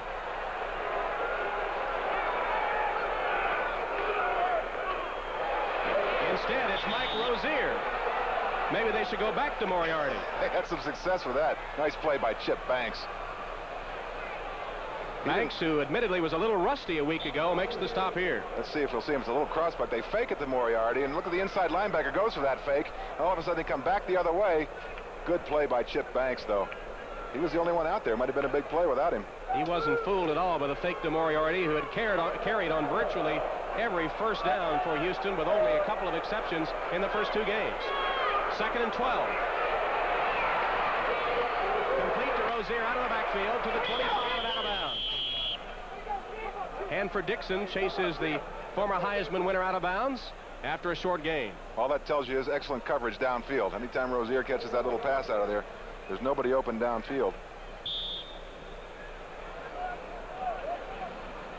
It'll be 3rd down, 8 yards to go for the Houston Oilers. Today, Rozier has caught 4 passes for Jerry Glanville's team. There's Jerry over there, the man in black. It's taken the Oilers through an undefeated preseason and alone atop the AFC Central standings after whipping Green Bay a week ago. 3rd and 8.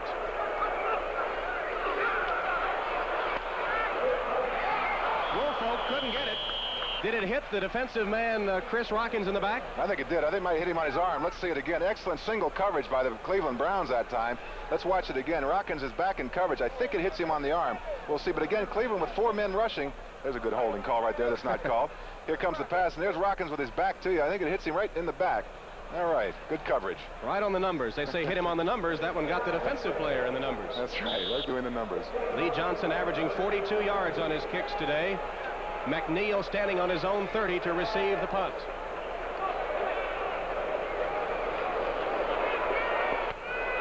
Straight up and down. This will be a short one.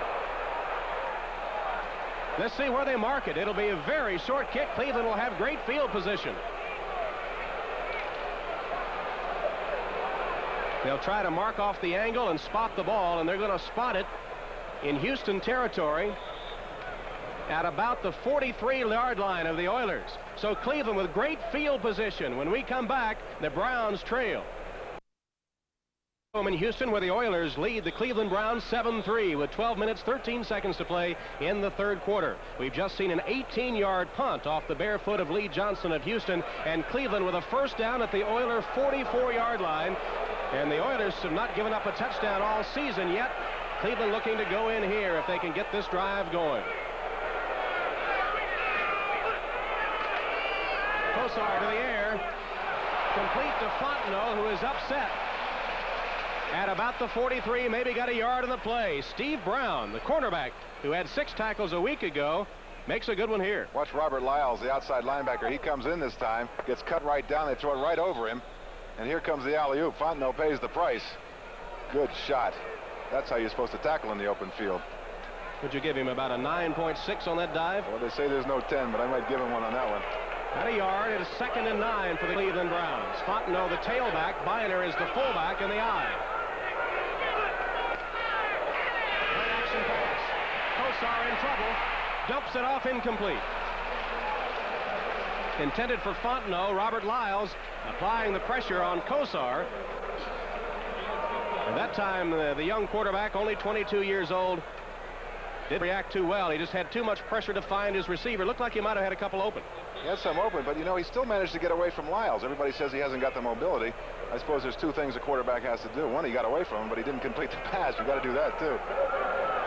5 defensive backs in for the Oilers as Cleveland faces a 3rd and 9 from the Oiler 43.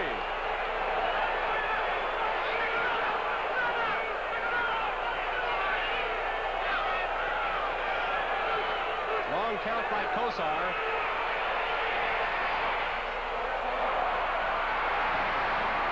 Incomplete. Intended for McNeil, and Patrick Allen, who had an interception a week ago, bats this one away. It'll be 4th down for Cleveland. Allen, the 3-year veteran out of Utah State, had 7 tackles and an interception against Green Bay. Good coverage that time, Excellent John. coverage by Allen, and Houston surprisingly did not blitz that time. Only 4 men rushed. Good protection for Kosar, but a nice play by Allen. Gossett will punt, standing back at about his 42-yard line on 4th down. Drury is deep for Houston. Gossett, a high kick, and it sails into the end zone untouched. It'll be a touchback, and Houston will have it on its own 20-yard line. We've got a timeout with 11 minutes and 13 seconds remaining in the third quarter. With the score, Houston 7, Cleveland 3. Hope you'll stay with us for baseball on NBC as we approach the World Series on NBC Sports. Right now, 2nd week of the NFL season, and the Houston Oilers appear to be for real. Their defense has yet to allow a touchdown. Jerry Glanville's got to be awfully proud of his defense in that series. That was an important series, stopping Cleveland after the short punt.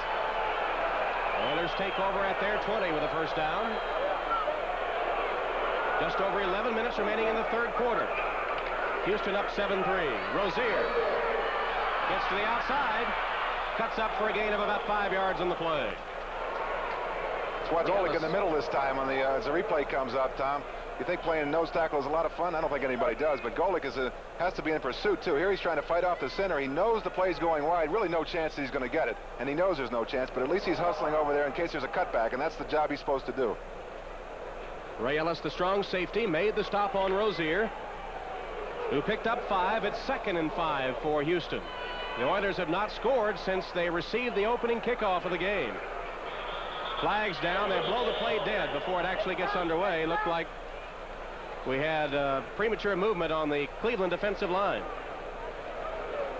It'll be because they were drawn off by the Houston offense, and the Oilers guilty of illegal procedure. Another mistake, though. A lot of penalties, mistakes. False start. Offense. Still 2nd down. Here's your 10-minute ticker.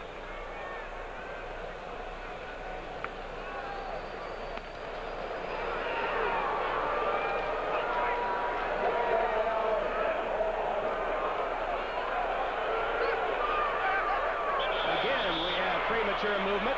Let's see which way it goes this time as Reggie Camp came across the line. Was he drawn off? I don't know what's going on over there. Steinkuller's the right offensive tackle. Let's see if he's still moving. Maybe he is. See if we can pick it up. The tight end over there, too, Jamie Williams. Let's see. It's hard to tell without the quarterback, but I think it was Jamie Williams. False start. Number 87, offense. Yep, was. Simulated the start. The Oilers with 3 first-round draft choices playing together on that front line today.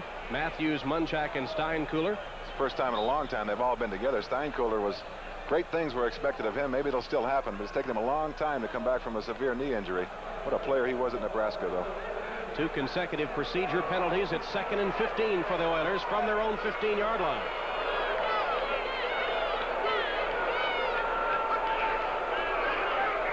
Moon to the air.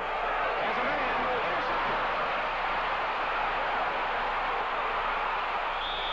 Out of bounds at the 15. Chris Rockins, after picking off the pass by Warren Moon that was way short of the intended receiver. That's the call right there, Tom. Just a bad pass by the quarterback, way underthrown. And Rockins was right there. You can see the coaches over there consoling Moon. He knows it was a bad pass. That's Gary Huff, the quarterback coach, that had his arm on the quarterback's shoulder. Let's see it again. Moon back. Doesn't look like there's any pressure on him. Looking downfield.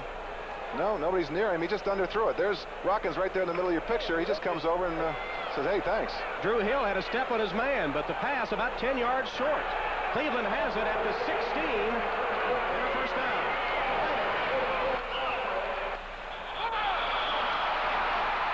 We've got a fumble. It's a late call. Let's see if they're going to... That's close. I think it's a good call. Cleveland will retain possession. John Grimsley made the stop. See if we can see it on the replay, John. Well, the ground can't cause a fumble. That's the rule. Binder to the right. Let's see what happens. This would have been a disaster for the Browns. That's a good call. He's down. So no fumble. That was Grimsley that tried to corral it. But the Browns have it 2nd and 7 from the Oiler 13.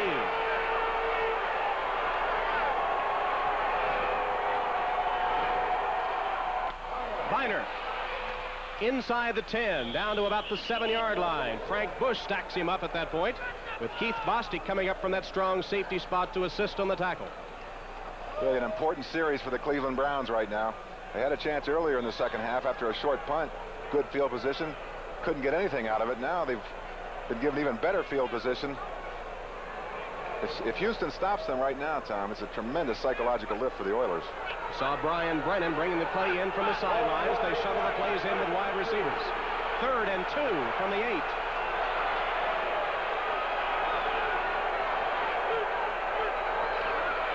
Biner. Stop. Back at about the 12-yard line.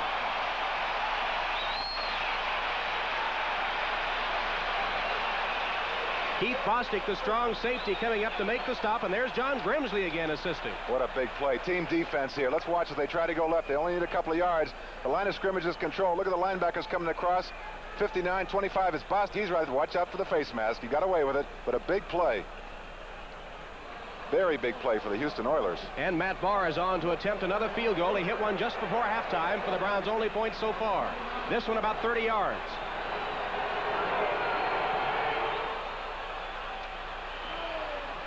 And it's good. Once again, the Houston defense holds Cleveland out of the end zone, and the Browns settle for the field goal to pull within 1. We've got a timeout, 8:59, third quarter. Oilers by a point. Cleveland gets another field goal after the interception. The defense is really dominating this second half so far. The longest drive by either team has covered only 4 yards. That time Cleveland had a golden opportunity. Unable to get a touchdown, they settle for the field goal to pull within 7-6. Matt Barr, who has hit his 2 field goal attempts, will kick off. Drury and Tasker deep for the Houston Oilers.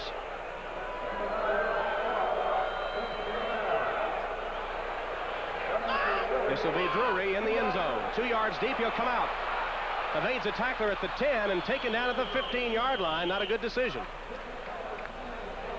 Herman Fontenot made the tackle on Drury, who makes it only to the 15. He made that decision on his own. Somebody's got to go back in there and help him out. Here comes Moon after that last interception. Gave Cleveland 3 points. Let's see if he can recover from that. 10 of 15 for 128. But 2 interceptions. That's the big one right there. Let's pause now briefly for station identification. This is the NBC television network. WKYC TV3, Cleveland. Tom Hammond and John Morris at the Astrodome. Houston leading Cleveland 7-6. 8:49 to play third quarter. First down for the Astros. And again, Larry Moriarty gets the call up the middle for a couple of yards as the boos ring out from the Astrodome on the predictable Oiler play. Well, being an old center, I kind of like the action in the middle. Let's see if the fans like it too. That's Golick in the middle against Romano, Jim Romano, the Houston center. That's what he does for a living. There's Moriarty. He's carried 11 times for only 30 yards. Most of those on first down for Houston. The Oilers have gained a total of 213 yards today to 148 for the Browns. Right now it's 2nd and 7 for Warren Moon and company. Intercepted again. And then fumble out of bounds. It'll go to Cleveland. Outside linebacker Clay Matthews picked off the Moon pass. Glanville wants the fumble. He won't get it. Cleveland has the ball. I think he wants the fumble. He also wants roughing the passer. It looks like Bob Golick took a pretty good shot on the quarterback. Here's Moon back to pass. His third interception of the day, and he seems to be doing it in his own territory all the time. Play action fake. Watch Golick coming around the left of your screen there. He's going to level the quarterback. There it is right there. And again, he throws it right to Clay Matthews. No chance. Matthews looks like he's looking for somebody else to run the ball. Now he's trying to find the sideline. There's the fumble. Last touch by Cleveland, but another big turnover. Clay Matthews with the interception. His brother Bruce, of course, is a Houston offensive tackle. And Matthews gives Cleveland again a golden opportunity.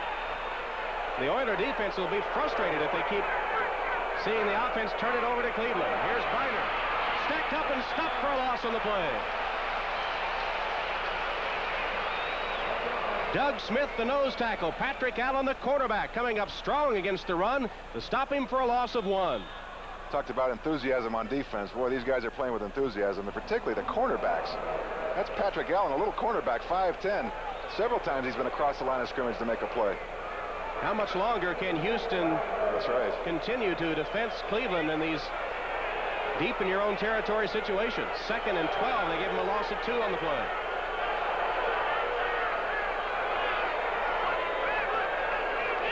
Kosar, play action, in trouble. Lets it go. Incomplete.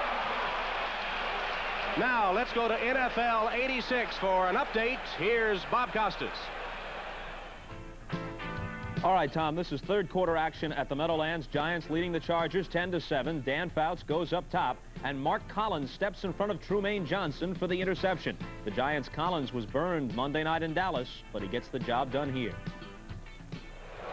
All right, Bob, and here at the Astrodome, interceptions continue to play Warren Moon and the Oilers, who have turned it over to Cleveland deep in their own territory again, but the defense continues to play tough. Houston holding Cleveland so far. It's 3rd and 12 for the Browns.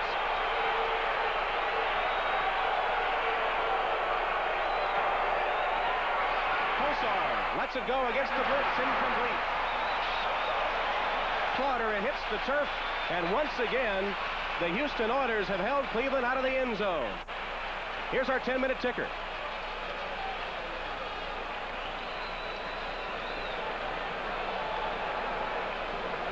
Eagles continue to lead the Bears in Chicago. Can you imagine what Buddy Ryan will be like after that game if the Eagles win it?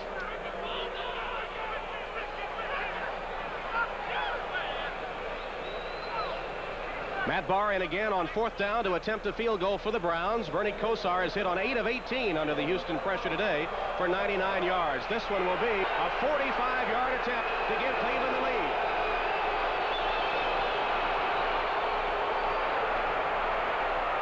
It's good.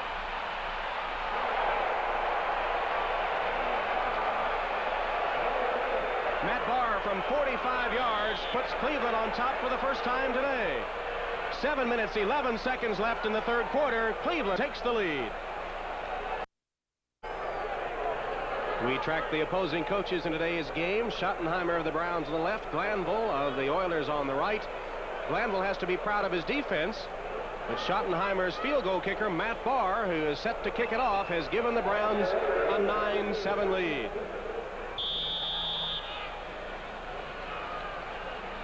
During Tasker set to receive the kick by Barr. Short kick taken by Tasker. Steve Tasker brings it across the 25 to the 26-yard line. Herman Fontenot with his 2nd consecutive tackle on the special teams for the Cleveland Browns. Warren Moon has struggled. He has thrown 2 interceptions that have led to Cleveland field goals and really sort of unforced errors. That's right. He's got to pull himself together and get his team back together again. Got to build that confidence factor back up. Let's see if Moon can recover from this. This is an important series for them. Well, he was inconsistent last year after passing for a lot of yardage in his first year in the NFL. Set an Oiler record that first year, but inconsistency has plagued him since. Keep it on the ground to Rozier. Cuts up. Gain on the play of 3 or 4 yards before Anthony Griggs pins him to the turf. Anthony Griggs, one of the many players, couple of players at any rate, who've come over from the Philadelphia Eagles. Griggs chased Cousineau out of Cleveland. Rozier held to 34 yards today after picking up 83 a week ago. They went on Rozier to first down that time. They have been going to Moriarty, we pointed out. He got 3 at 2nd and 7.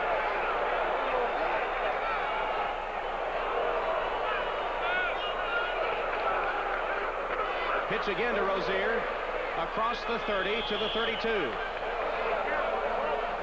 Sam Clancy, who's done a good job at one of those defensive ends, especially after the injury to Carl Hairston, gets credit for the stop. Clancy, 3-year veteran out of Pittsburgh.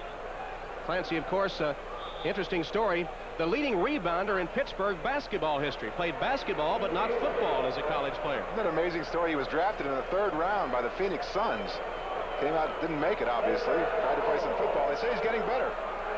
Worked on his strength. 3rd and 4 for the Oilers. Moon is in the shotgun.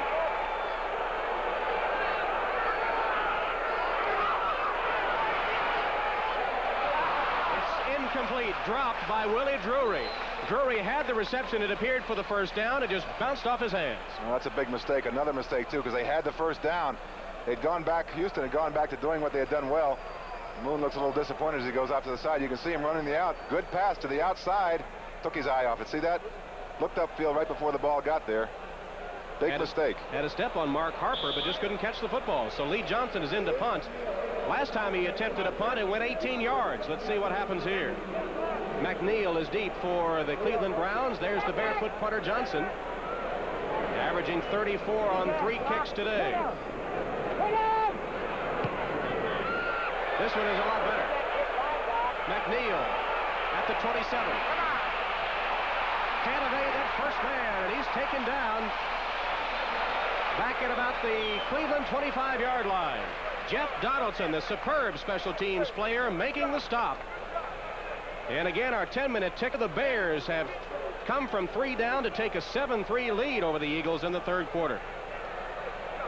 Cincinnati continues to lead.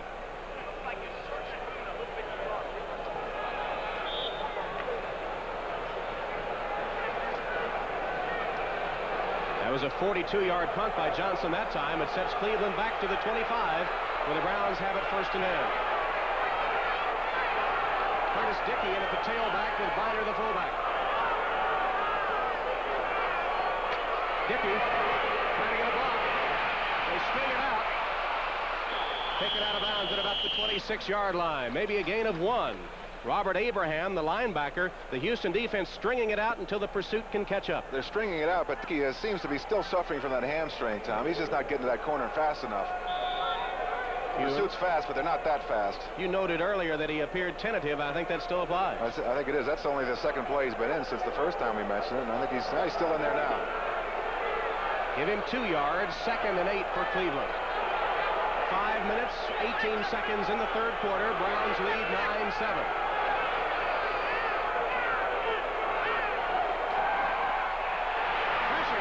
Kosar is sacked. Frank Bush came flying on the blitz, and Kosar never had a chance. Nobody blocked Bush, makes it easy. I think that was a read for Kosar. If that linebacker comes, he's got to get rid of the ball. He got there so fast, though. Kosar had no chance. We'll see it again. Come from your right side of your screen there. Kosar's back. I think Bush will get there just as fast as Kosar does. Watch it. Whoa, here he comes. Kosar managed to avoid the hit. He ducked under Bush, but it'll go in the books as the 2nd sack of the afternoon for the Houston defense. 3rd down and 16 yards to go for the Browns. Nickel defense for the Oilers.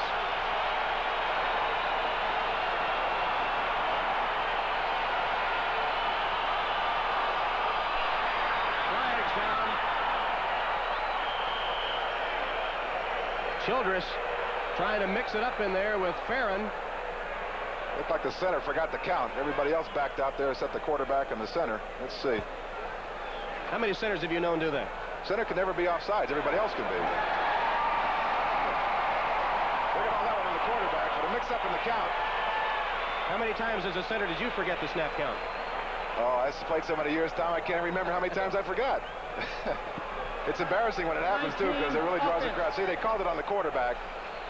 The center always dodges responsibility. Oh, absolutely. You can hide in the middle there. 50 yards and penalties for the Browns today. It's 3rd and 21 now.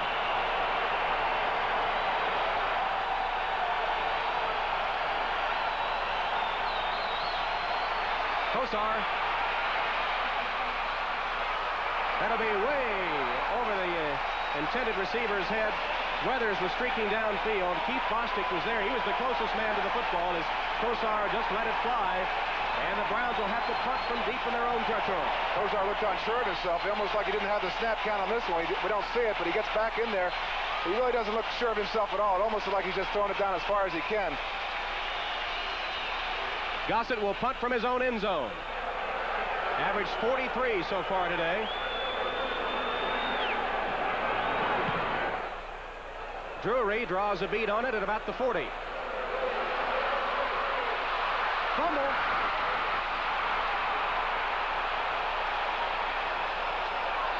Cleveland has it. Oh, I just got ready to say that this is a big change in field position, that Houston's finally going to get good field position out of this, and Drury gives it right back to the Cleveland Browns. There it is on the ground. Felix Wright caused the fumble, and Travis Tucker covered it for the Browns. And once again, Houston apparently will get great field position, but they make a turnover, and the Browns have it just shy of midfield. Second life for Marty Schottenheimer's group. Another big mistake. Field position is so important in a close game, a low-scoring game, and Houston gives it right back to Cleveland. Turnovers are killing the Oilers. 5 of them this afternoon for Houston. Biner behind Kosar on first down. He gets the handoff into Houston territory, bangs down to the 45. John Grimsley hanging on. A Canton, Ohio native makes the stop for Houston. You can almost see the psychological change in the players, can't you? The offensive line really firing off the ball that time with authority. Picked up good yardage on first down. Now they're not backed up in their own end zone where they have to throw. Now they can come up there and try and maintain control of that line of scrimmage. And did I detect the Houston defense wilting a little bit as the offense continues to turn the ball over? They've done well so far, but how long can they do it? 2nd and 4 for the Browns from the 44 of Houston. Biner slashes up about a yard short of the first down, where Richard Byrd takes him to the turf. He's short of the first down. Let's watch that offensive line of the Cleveland Browns. The left side, there's Paul Farron. He goes out through. Good position, good movement, but they don't get the... That's Byrd making the play. Not bad, and short of the first down. Now we're faced with another... Cleveland's faced with another important third down play. 3rd and about 2. 3rd and 2 for Bernie Kosar and company. The clock ticks down toward the 3-minute mark in the 3rd quarter, with Cleveland leading by 2.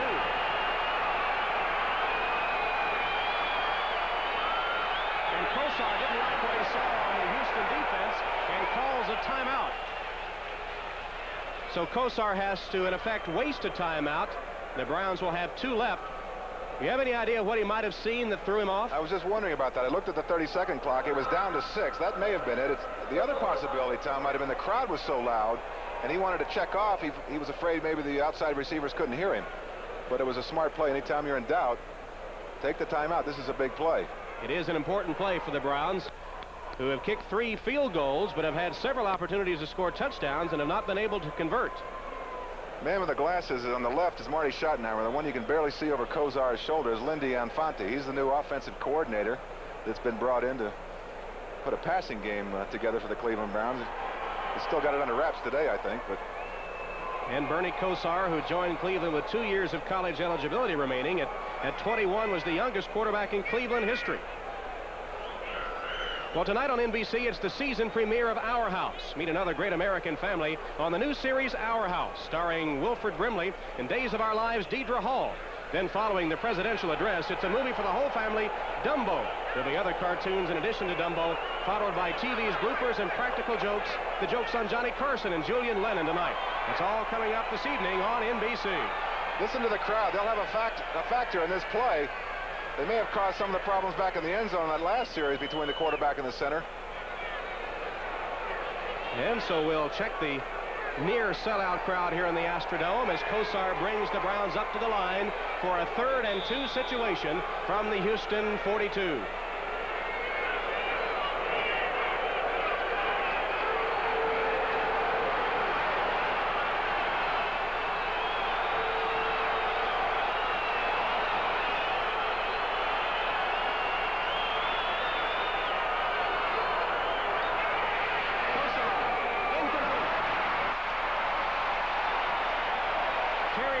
Trying to slant in for the first down.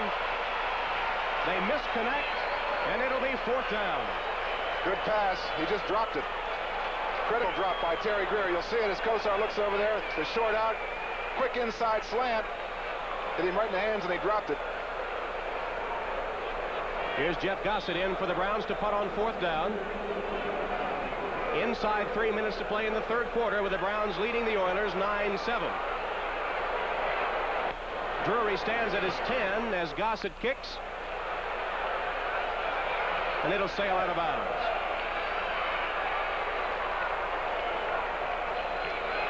Jeff Gossett, the punter, had it sail out of bounds. They'll try to line it up and get a spot on it. There's Bernie Kosar. The young quarterback has had his problems here in the second half, as has his Oiler counterpart, Warren Moon. Well, 1 for 7 isn't going to make it to the Pro Bowl, and he's not even going to win this game.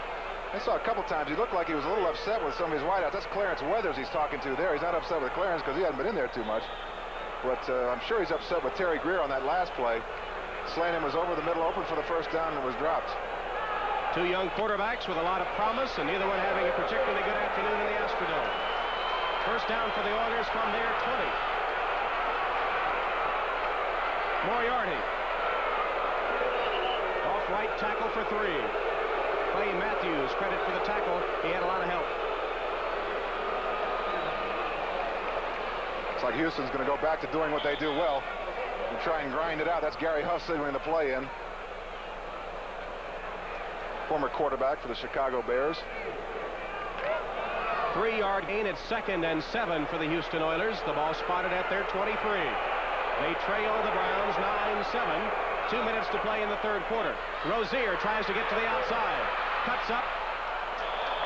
Gets across the 25 to about the 26-yard line. Ray Ellis with a form tackle there. Ellis just joined the team recently. Let's see it again. Good pursuit. They stretch it out to the outside. Somebody comes right across the line of scrimmage. Almost makes the play right here. That's Minifield. Rozier turns it upfield. This is Ellis. Nice shot.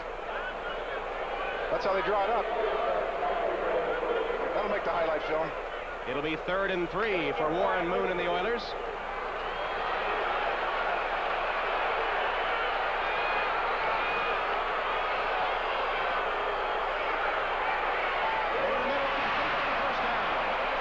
Mike Rozier makes the first down reception, then survives a tough hit from Hanford Dixon, and Rozier with some cobwebs after that stop. That'll take a couple of plays to clear his head after that one. Hanford Dixon came up and really leveled him. He got the first down, but he's going to pay for it. Cleveland might have knocked the wind out of him, and Dixon really blasted him after Rozier caught it and held on to it. We talk about it being a physical game in football. Watch this one. You think it's worth all this money that Rozier's getting? Catches the ball, turns around. Oh, low.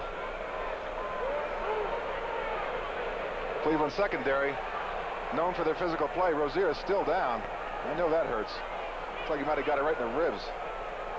Just as we saw a season ago from the Oilers, the most dangerous pass receivers today for Houston have been the backs, Rozier and Wolfo.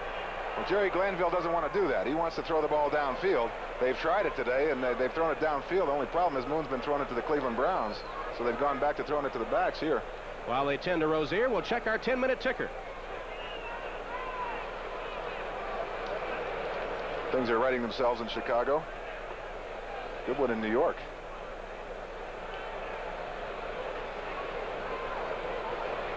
Jim Kelly's bringing the Bills back, huh? Buffalo within 2 at Riverfront. Cincinnati, of course, expected to be in this Central Division race along with these Oilers and these Browns. A lot of people think Cincinnati has the best talent of any team in the division, but talent doesn't always win, does it? Well, last year, an 8-8 record took the divisional championship as the Central Division of the AFC always a dogfight. Crowd's glad to see Rozier up.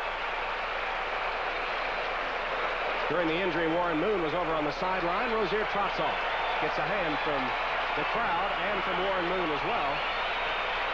A year ago, he had his best as a running back in the NFL with those 83 yards.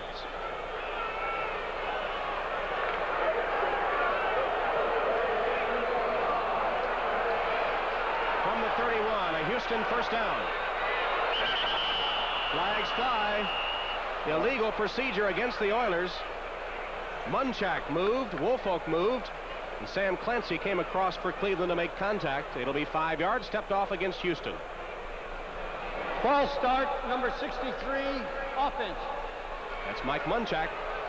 That's just a lack of concentration when an offensive lineman does that. Munchak's had a good game. He's got credit for the first touchdown. He's a 5-year veteran from Penn State, a first-round draft choice back in 1982.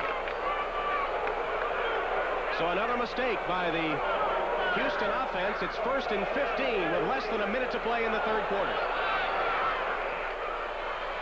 Moon in trouble. He'll run. Slides down at the 32, just about the original line of scrimmage, maybe lost a yard or two.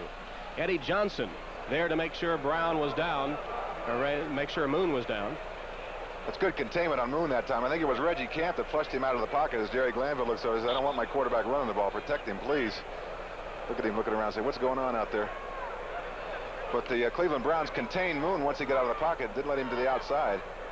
2nd and 9 for Houston now. The clock shows less than 20 seconds to play in the quarter. Moon is paid for 22 yards today.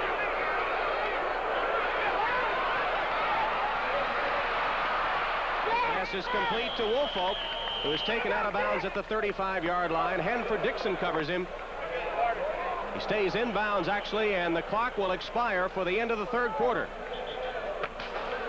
So that's the end of the third quarter of play. With the score, the Cleveland Browns 9, the Houston Oilers 7. We'll be right back to the Astrodome after these messages from your local station. We start the fourth quarter in the Astrodome with the Browns leading 9-7 over the Oilers. Bernie Kosar not having a good day for Cleveland. They haven't scored a touchdown this afternoon. The regular backup, Gary Danielson, out with an injury. Would he go to Mike Pagel? Pagel's warming up on the sideline. I would be surprised if he went to Pagel. I think if Danielson were still here, they might go to Danielson. I don't know about Pagel. Well, Pagel is loosening up, as you see, so perhaps we would see him. Came over from the Indianapolis Colts. Kosar not having a particularly good afternoon, and the Browns have yet to score a touchdown, but they have a 9-7 lead as we start the fourth quarter. Alan Pinkett is in with Butch Woolfolk in the Houston Oilers backfield on 3rd and 6.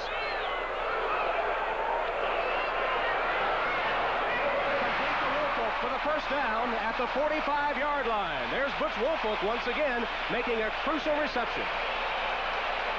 Crucial is right over the middle on first down. Woolfolk, the leading receiver for the Oilers last year. Here it is again out of the shotgun. Good protection. Moon does a nice job when he's got the protection. Put time to throw. He's looking at Woolfolk all the way right at you. Across the middle. Nice catch. Right at second base. Chris Rockins takes him down, but not until the Oilers rack up a first down. There's Butch Woolfolk on the sideline, leading receiver with 80 catches a year ago. Handoff to Larry Moriarty again on first down. Stopped at about the 49-yard line. Bob Golick hanging on to take him to the turf. We're talking about Munchak a lot in this game. He's from Penn State. They love to fire out. That's the kind of offense they play there. Look at him on the linebacker, 53. They got a piece of him, but he didn't sustain the block. Anthony Griggs comes in there, makes the play. By the way, they've changed the ruling on that touchdown. Moriarty now given credit for the touchdown instead of Munchak because the ball was fumbled forward. And they have a new rule this year that the offensive team not rewarded with a forward fumble, so it is Moriarty gets credit for the touchdown. Here's the draw play. Rozier has room up the middle. Inside the Cleveland 40-yard line before Ray Ellis stops him. Rozier with a big run. 14 yards on the play. Good-looking draw play. Some movement up front. Look at the block by Romano on the nose tackle Golick. That frees the thing up. The lead back Moriarty goes in there, gets the linebacker. Rozier is gone.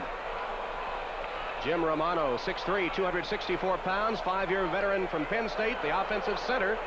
As you see that many of the members of this offensive line from running colleges.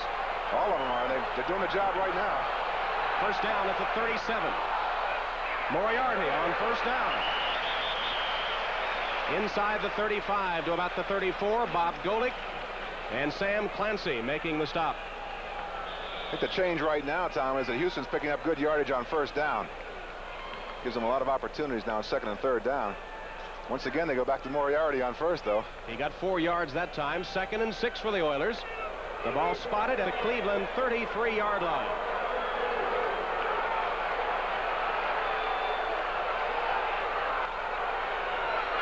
Again, the draw. Tries to get outside, takes it down to about the 27-yard line. Frank Minifield, the quarterback, makes the tackle. Excellent individual effort by Rozier, because Larry Moriarty, his lead back, missed the block on the linebacker, and Rozier avoided it anyway.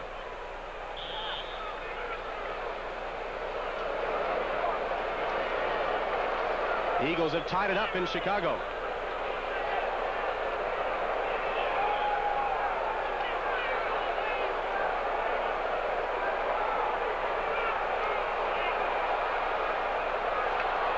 Third and 1 for the Houston Oilers at the Cleveland 28-yard line. Cleveland with a 9-7 lead. 11:44 to play in the game. Moriarty. They get the first down. Let's watch Jim Romano, though. Goes right behind him, the center. Looks like he might have made a nice takedown on this one. Again, he gets away with it. Here it is. There's got to be movement on this line. It's short. There's Romano on your left. See him jumping on Golick? Well, he didn't wrap his hands around him, so gets away with it. But every one of the Cleveland defensive linemen on the ground. That's why they got the first down.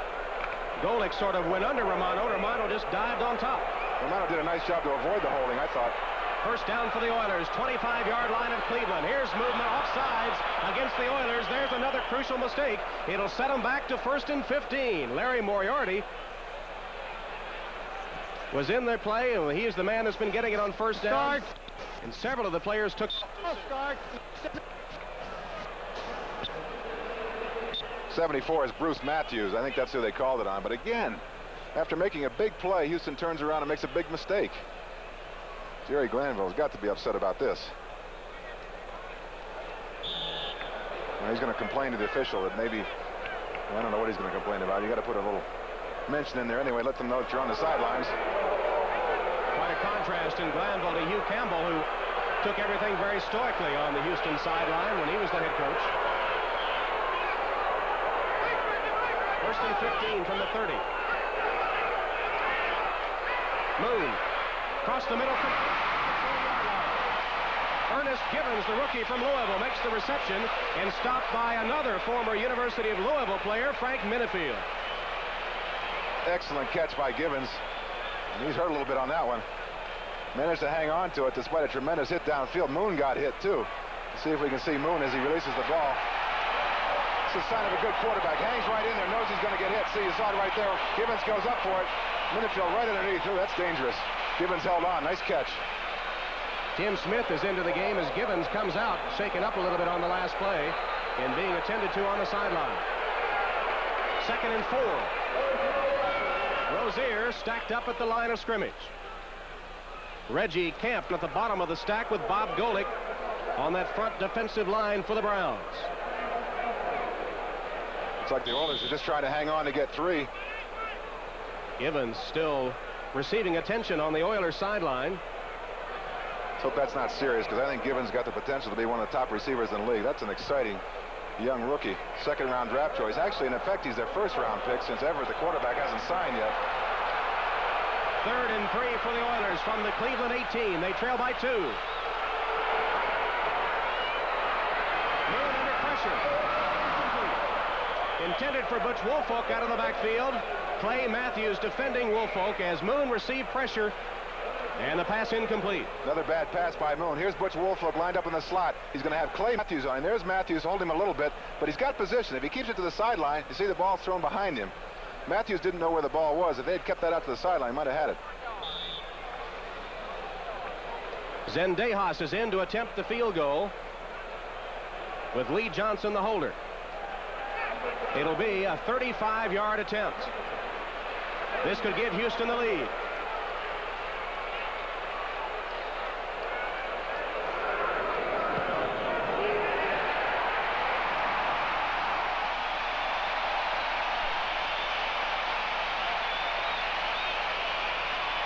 Tony Zendejas with a field goal puts Houston on top 10-9. We'll be right back.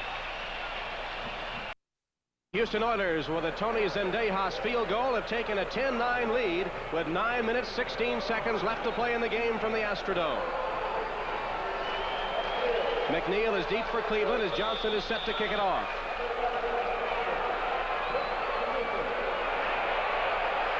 McNeil about 6 yards deep. He won't come out of there. Good kick by Johnson. And speaking of kicks, Tony Zendejas on that last field goal attempt, he knew he had it all the way. Watch his reaction. This is for the lead. He's the first one to know when it's good. No doubt. Don't blame him for being happy, Tony. 35 yards out for the lead. Bernie Kosar is the quarterback for the Cleveland Browns, who have it at their own 20-yard line, trailing now 10-9.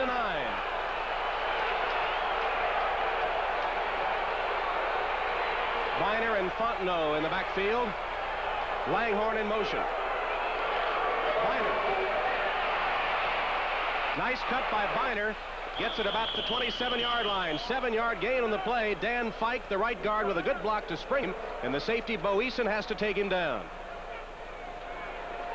Houston Oilers still have not given up a touchdown this season. Ernest Biner, 49 yards. They need more than that from the running game.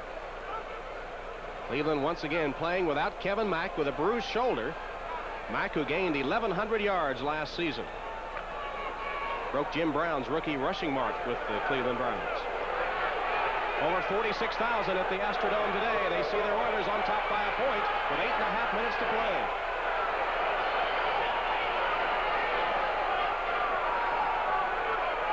Motion from Weathers.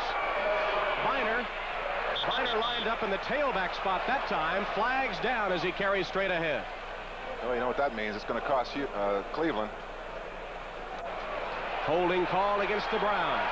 Once again, the offensive team makes a mistake. We've seen both units do it continuously today. Cleveland just looks totally out of sync. You can see Marty. He's probably thinking the same thing. What in the world is going on out there? They've just never got anything going. The offense just seems to be pick and choose. No continuity. Here comes the call. Holding. Well, Pat Haggerty's microphone is cutting in and out. We didn't hear who the penalty was called against, but the Browns continue to be hurt by the penalty. How much is the absence of Mack hurting the continuity of that Cleveland offense? It seems to be hurting a lot. I didn't think it would when the game started, but it seems to be hurting them a lot. 2nd and 13 for the Browns.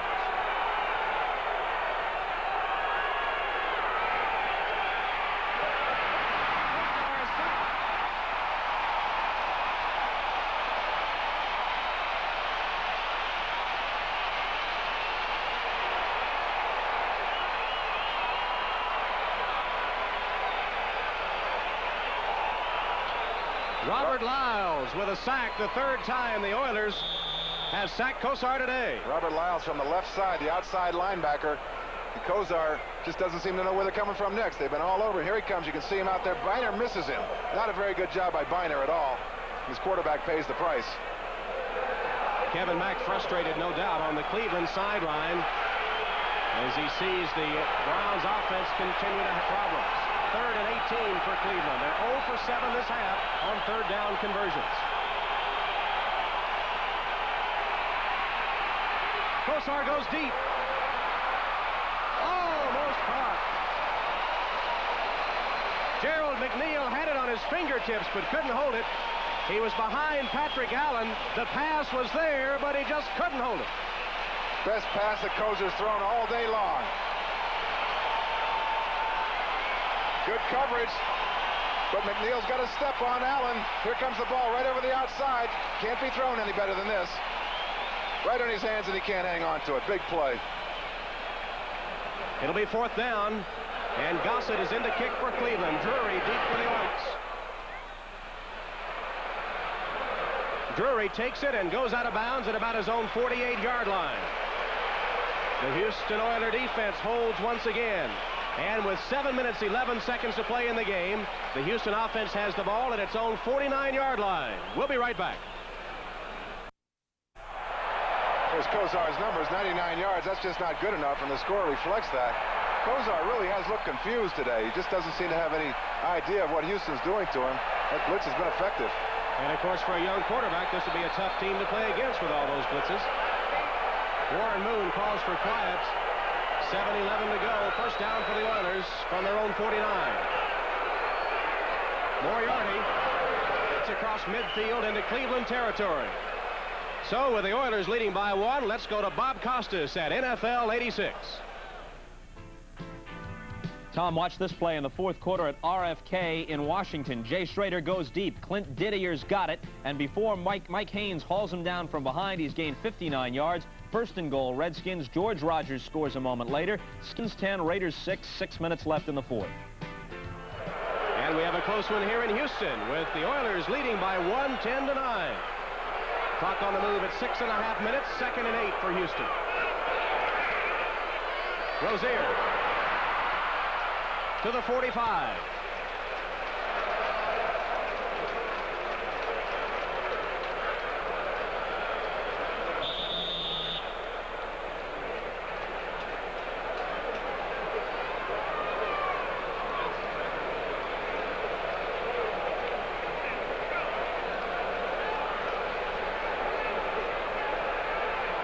Third and 3 coming up for the Houston Oilers. A veteran Brad Van Pelt on the last stop for the Cleveland Browns from the Cleveland 44. The Oilers need 3 for the first down. Play action fake. Moriarty takes it inside the Cleveland 30 for an Oiler first down. Second time today that play's been successful. That was a big one. Moon on the fake, rolled out to the right. He's got everybody on the left side. See, the guard pulls, all the action goes that way, and so do the Cleveland Browns. Gets out to the outside just enough to get Moriarty for a big first down. Chris Watkins will come up to make the stop, but it's an Oiler first down at the Cleveland 27. Moon showing his mobility, rolling out and making the first down completion to Moriarty.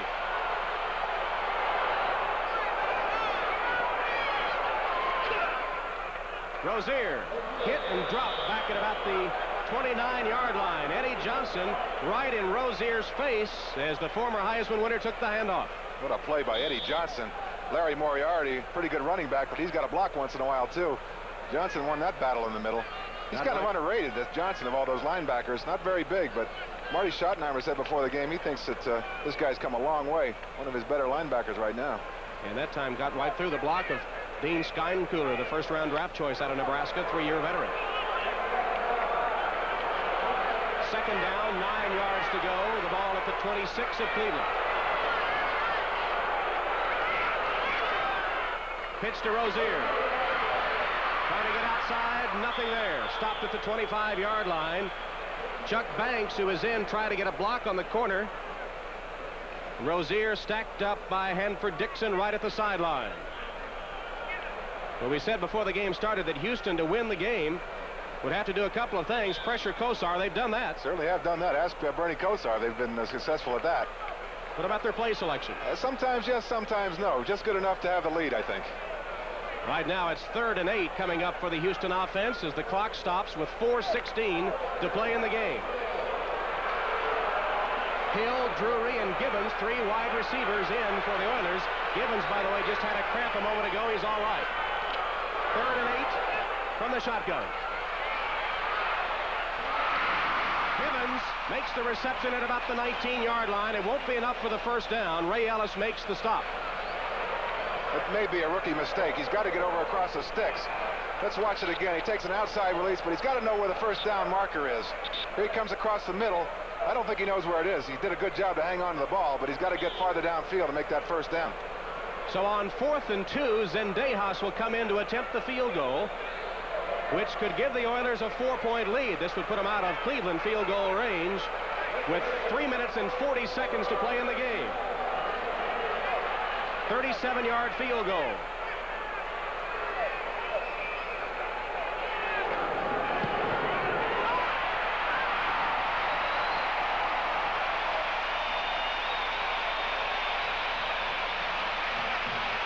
Jerry Glanville leads the cheers for Tony Zendejas on the sideline as the Oilers move in front by 4.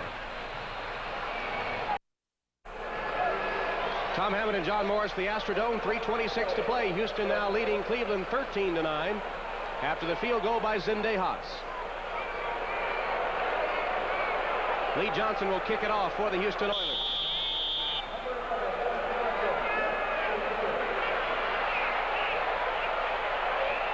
Sails into the end zone where Fontenot takes it over his shoulder, and he'll stay in the end zone.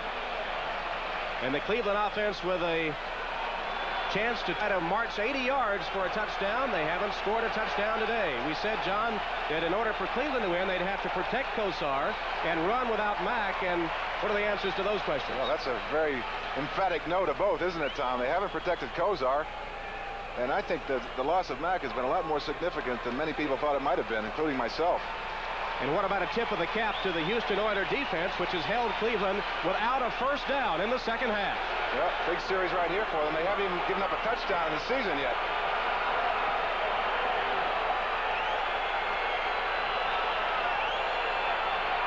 Long count by Kosar. He'll pass. In trouble. The fly almost intercepted. John Grimsley had his hands on it. And the 3-year veteran out of Kentucky couldn't hold on, but knocked it incomplete, intended for Ozzie Newsome, as Abraham puts the pressure on Kosar. Kosar, again, they say he's not very mobile. He doesn't sit up very fast, but he manages to get out of trouble. Look at, he dodges a couple of guys right there, manages to get the ball off. Unfortunately, Grimsley was the closest one to it. Childress was stalking Kosar from that defensive end spot. There, Marty Schottenheimer. Been a long day for Schottenheimer and his offensive group today. 8 consecutive incomplete passes by Bernie Kosar now. This is 2nd and 10.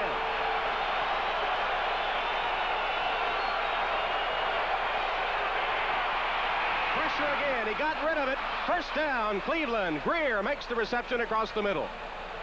Doug Smith pounded Kosar to the turf, but he got rid of it. Good job by Kosar. I think it's Doug Smith that gets him. The blitz is on. Biner picks up the safety on the outside. You can see him at the top of your screen. But here comes the nose tackle. He really puts a lick on Kosar. Credit Bernie Kosar, though. He hung in there. Oh, that hurts. Look at that. And delivered it for a Cleveland first down. Their initial first down of the second half. Cleveland at its own 33-yard line. Clock shows 2.5 minutes to play. Houston leads 13-9. Again, Kosar in trouble. He'll run. Out of bounds at about the 45-yard line. We saw Bernie Kosar scramble that time after he eluded one tackler deep in his own territory. Probably the longest run that he's made in a long time. You see Marty Schottenheimer over the sideline saying, it can't possibly take you this long to get here. Hurry up, will you? Get out of bounds. Well, he did. You can see why he's not a running quarterback. Stops the clock with 2 minutes, 22 seconds showing.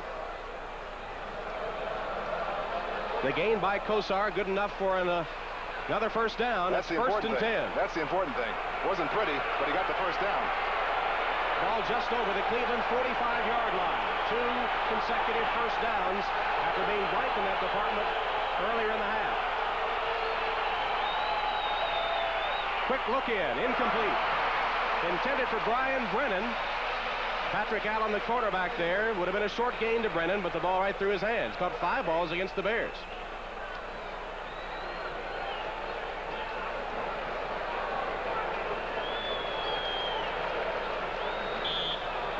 Cincinnati Bengals about to lose at home unless they can come back from a 10-point deficit. Kelly's putting some points on the board for Buffalo, isn't he? Oiler and Brown fans, of course, with an eye on the Bengals, who seem to be getting off to their traditional slow start. 2nd and 10 for the Browns. Kosar with time. Touchdown.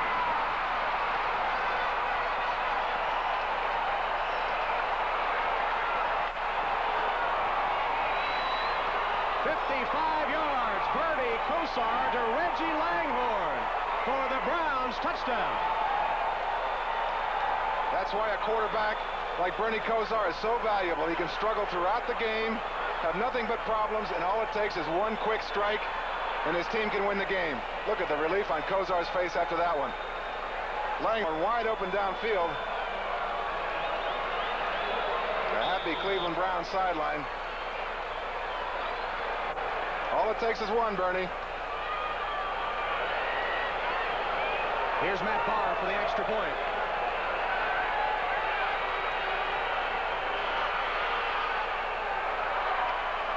And Barr's extra point attempt is good. So the Cleveland Browns move out now to a 16-13 lead with the clock showing 2 minutes, 10 seconds. This is a beautiful strike. Here's Lightning striking. There's Langhorne. That's Bo Easton in pursuit, but he's not even close. A beautiful pass by Kosar. Caught it right in stride. No contest. 55-yard pass completion. Kosar to Langhorne. And Cleveland takes the lead, and this is one happy wide receiver. That's Clarence Weathers. I didn't know he could get up that high. Isn't that amazing? The defense can do such a tremendous job all day long. And when you got somebody like Langhorne and Kosar, all it takes is one. First touchdown the Oiler defense has allowed in the 1986 season. It's a costly one. Could cost them the game. 2 minutes and 10 seconds left. There you see the drive for the Browns. Covered only 5 plays and 1:16 on the clock. 80 yards for the score. 55-yard pass. Kosar to Langhorne. 2 minutes, 10 seconds left as the Browns get set to kick it to the Oilers. Now the pressure shifts to Warren Moon, the Oiler quarterback, who also has not had a particularly productive day. Well, the way the Oilers like to run the ball, they've got a problem because they haven't got time to do that now. 2 minutes and 10 seconds. Jerry over there just telling Moon to keep your composure. There's still plenty of time. Here's Barr set to kick. Pinkett joins Drury deep for Houston. Short kick. Bounces. Scramble for it. Loose ball. Cleveland's got it.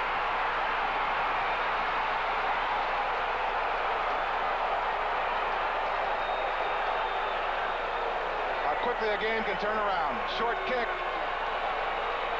The bounce goes Cleveland's way. Jerry Glanville just can't believe what's happened to his team. Here's the replay. Watch it. It'll be a loose ball now. It'll bounce around, and I think D.D. Hoggart is the man that'll fall on it for the Browns. The Houston man back there kind of loses his balance, almost like he got caught up on the, can't make out the number who that is. Got caught up on that AstroTurf, but he's got to come up and make that play. You've got to come up and get the ball. Don't let it hit the ground. Big turnover, obviously. D.D. Hoggart is the man that has it for Cleveland, and the Browns are in business. 2 minutes, 2 seconds on the clock. First down at the Houston 20. Well, I'm sure Marty Schottenheimer will settle for a couple of time-consuming running plays, and let's get an easy field goal. Having said that, they'll probably go for the touchdown right now. Browns with a 3-point lead, 16-13. Langhorne in motion. They'll keep it on the ground, and Biner cuts back against the grain and takes it to the 15-yard line. Richard Byrd makes a saving tackle as Biner cut back and took it to the Oiler 15, a 5-yard gain.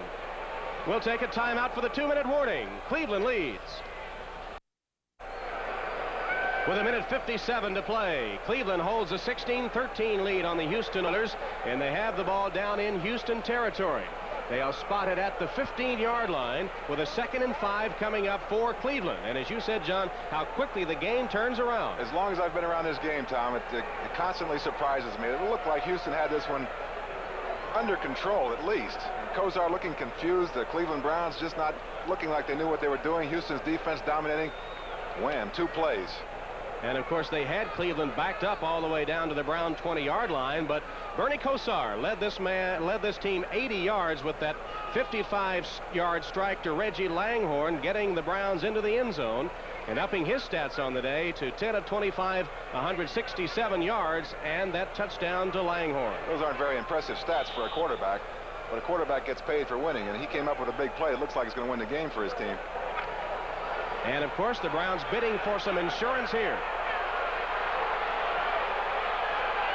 16-13 is the Cleveland lead.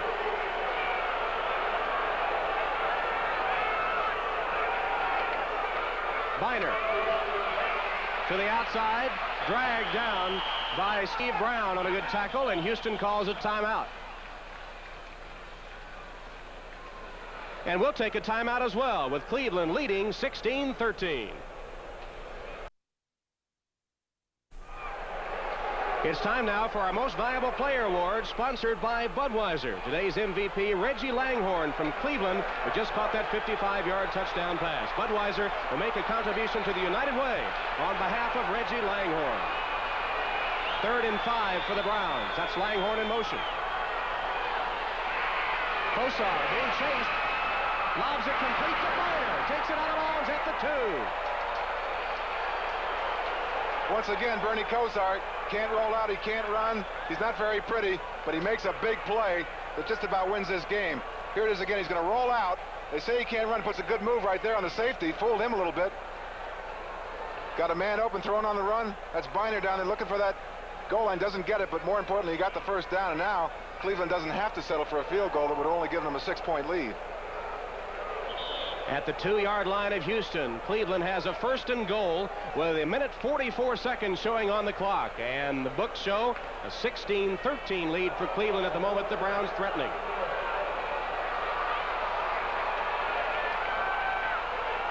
Biner is the tailback. Biner close to the goal line and then thrown back. John Grimsley leads the charge as the Oilers take a timeout.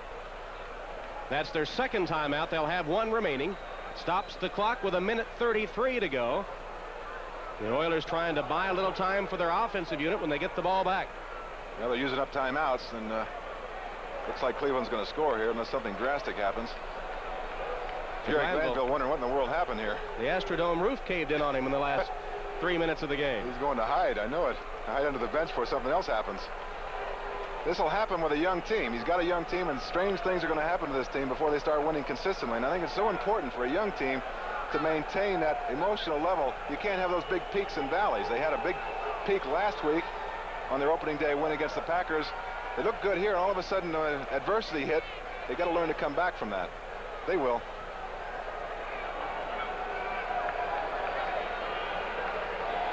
And here at the Astrodome, we're down to the final 1:33 as Bernie Kosar comes back out onto the field. I'm sure it's been a learning experience for the young quarterback, too, because this Houston team, with all its blitzes, certainly puts a lot of pressure on the quarterback. Learning experience for a very young quarterback. I'm impressed with the way he pulled himself together. I mentioned that he didn't look very good throughout most of the game. The game got on the line. He made the big plays. From the 1-yard line, 2nd and goal.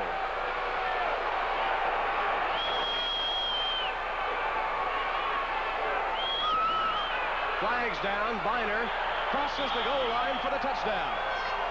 I believe Houston might have been offside. I think you're right, Tom. That's the final nail right there. Defense, decline, score is good. So the touchdown by Biner is good. And the Browns, taking advantage of the fumbled kickoff, go in for the touchdown. Good movement by the offensive line. No way they're going to be stopped on this play. They know this is the ball game. Good job by Biner to get in there. Just picked his way through, didn't he? He did, yeah.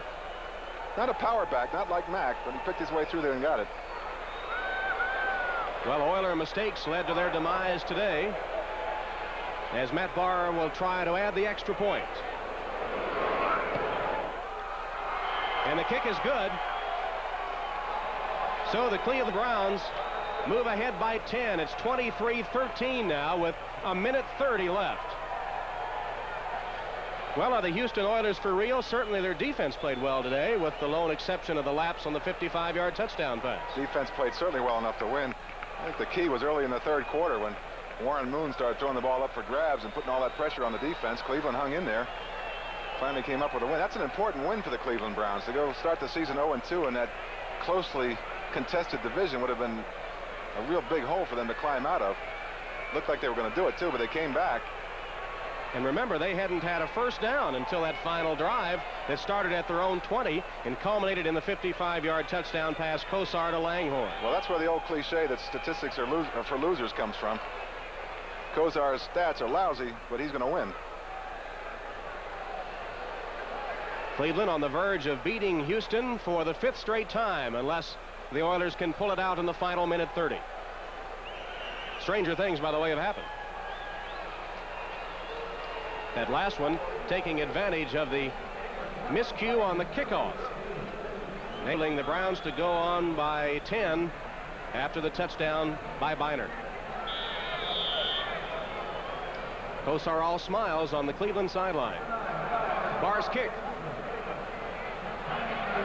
Taken by Pinkett. Good return by Pinkett. Came within a couple of men of breaking it for big yardage. Took it to the 25. Oilers have one timeout left. Scott Nicholas made the stop for Cleveland as Warren Moon brings his offensive unit back onto the field. Got to throw the ball downfield now. Glanville's been preaching all year long in preseason that we're working on that downfield passing game. Well, here's where you need it. They haven't got a lot of time. They've got to score in a hurry. And he's got his best pass receivers in the game: Hill, Drury, Givens, Woolfolk, and Pinkett.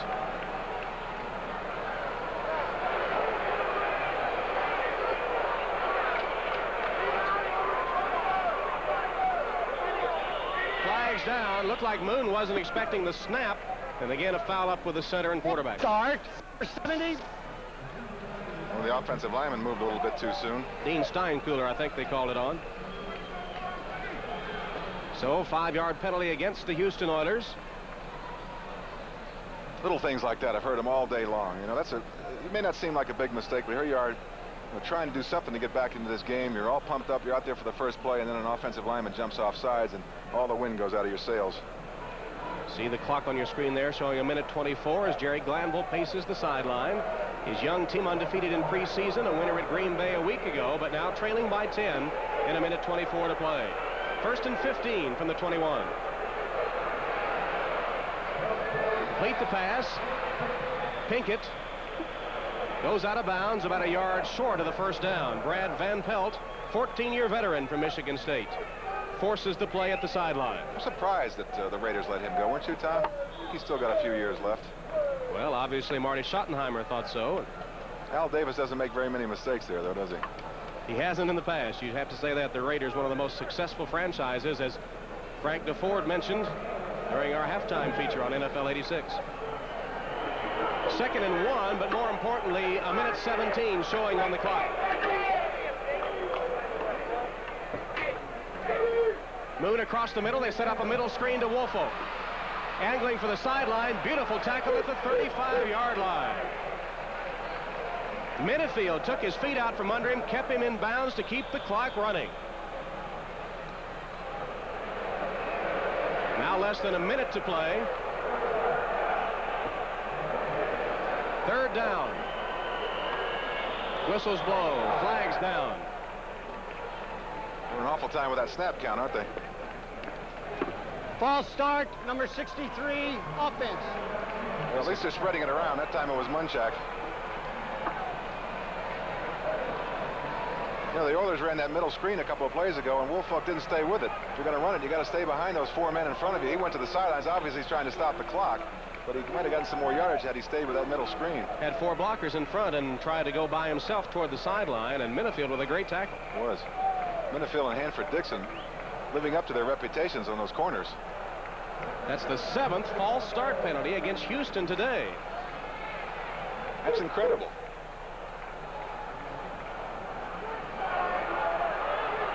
Moon chased out of the pocket. Complete. Was he in bounds? It'll be a Houston 1st down. Complete pass to Willie Drury. Rockins knocked him out of bounds. Right on the sideline in front of the Cleveland bench. Close, the official right on it called it. Cleveland stunning in there. You can see them trying to get it to quarterback, but good protection. Moon now scrambling out of the pocket. He's a lot faster getting out of there than Kosar is, isn't he? Now here it comes down to the sideline. Let's see if he's in bounds.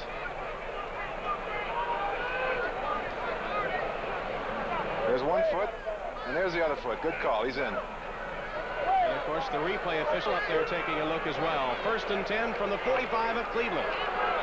39 seconds on the clock. There's a completion. Diving grab made, but it keeps the clock running as Woolfolk goes down at the 35 of Cleveland. See the clock ticking down, 25 seconds.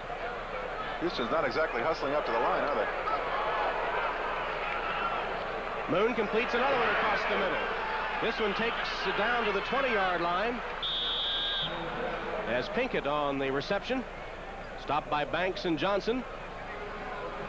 And the clock stops with 13 seconds left. Beautiful time-consuming drive by the Oilers, unfortunately. It's not what they had in mind. Cleveland did a nice job of protecting the outside for the most part. You got to take what you can get in a situation like this, and all that was open was over the middle. And with a 23-13 count against them, the Oilers take their final timeout with 13 seconds left.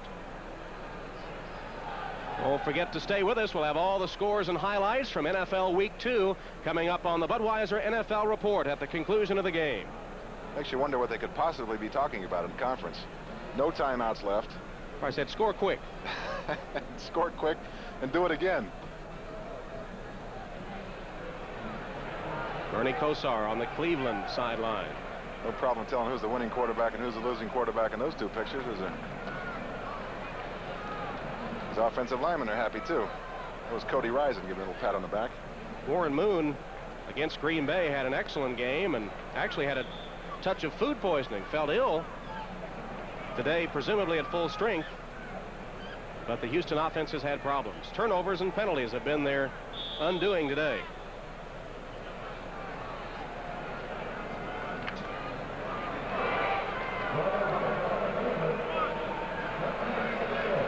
At the Cleveland 20, a first down for Houston. That's the time remaining. For the end zone, touchdown.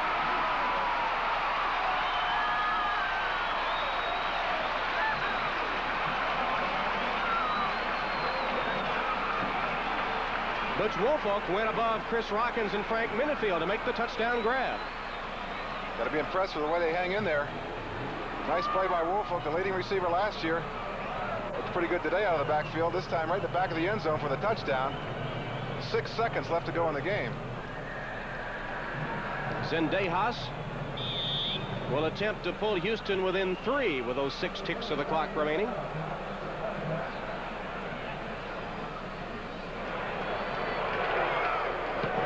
And he's got it. So it's 23-20 now. The Cleveland lead reduced to only a field goal. 6 seconds left. Let's watch the touchdown again. Out of the shotgun. Good protection. Woolfolk will circle over the middle. Coming right at you. Right to the back of the end zone. Nice catch. He got behind him.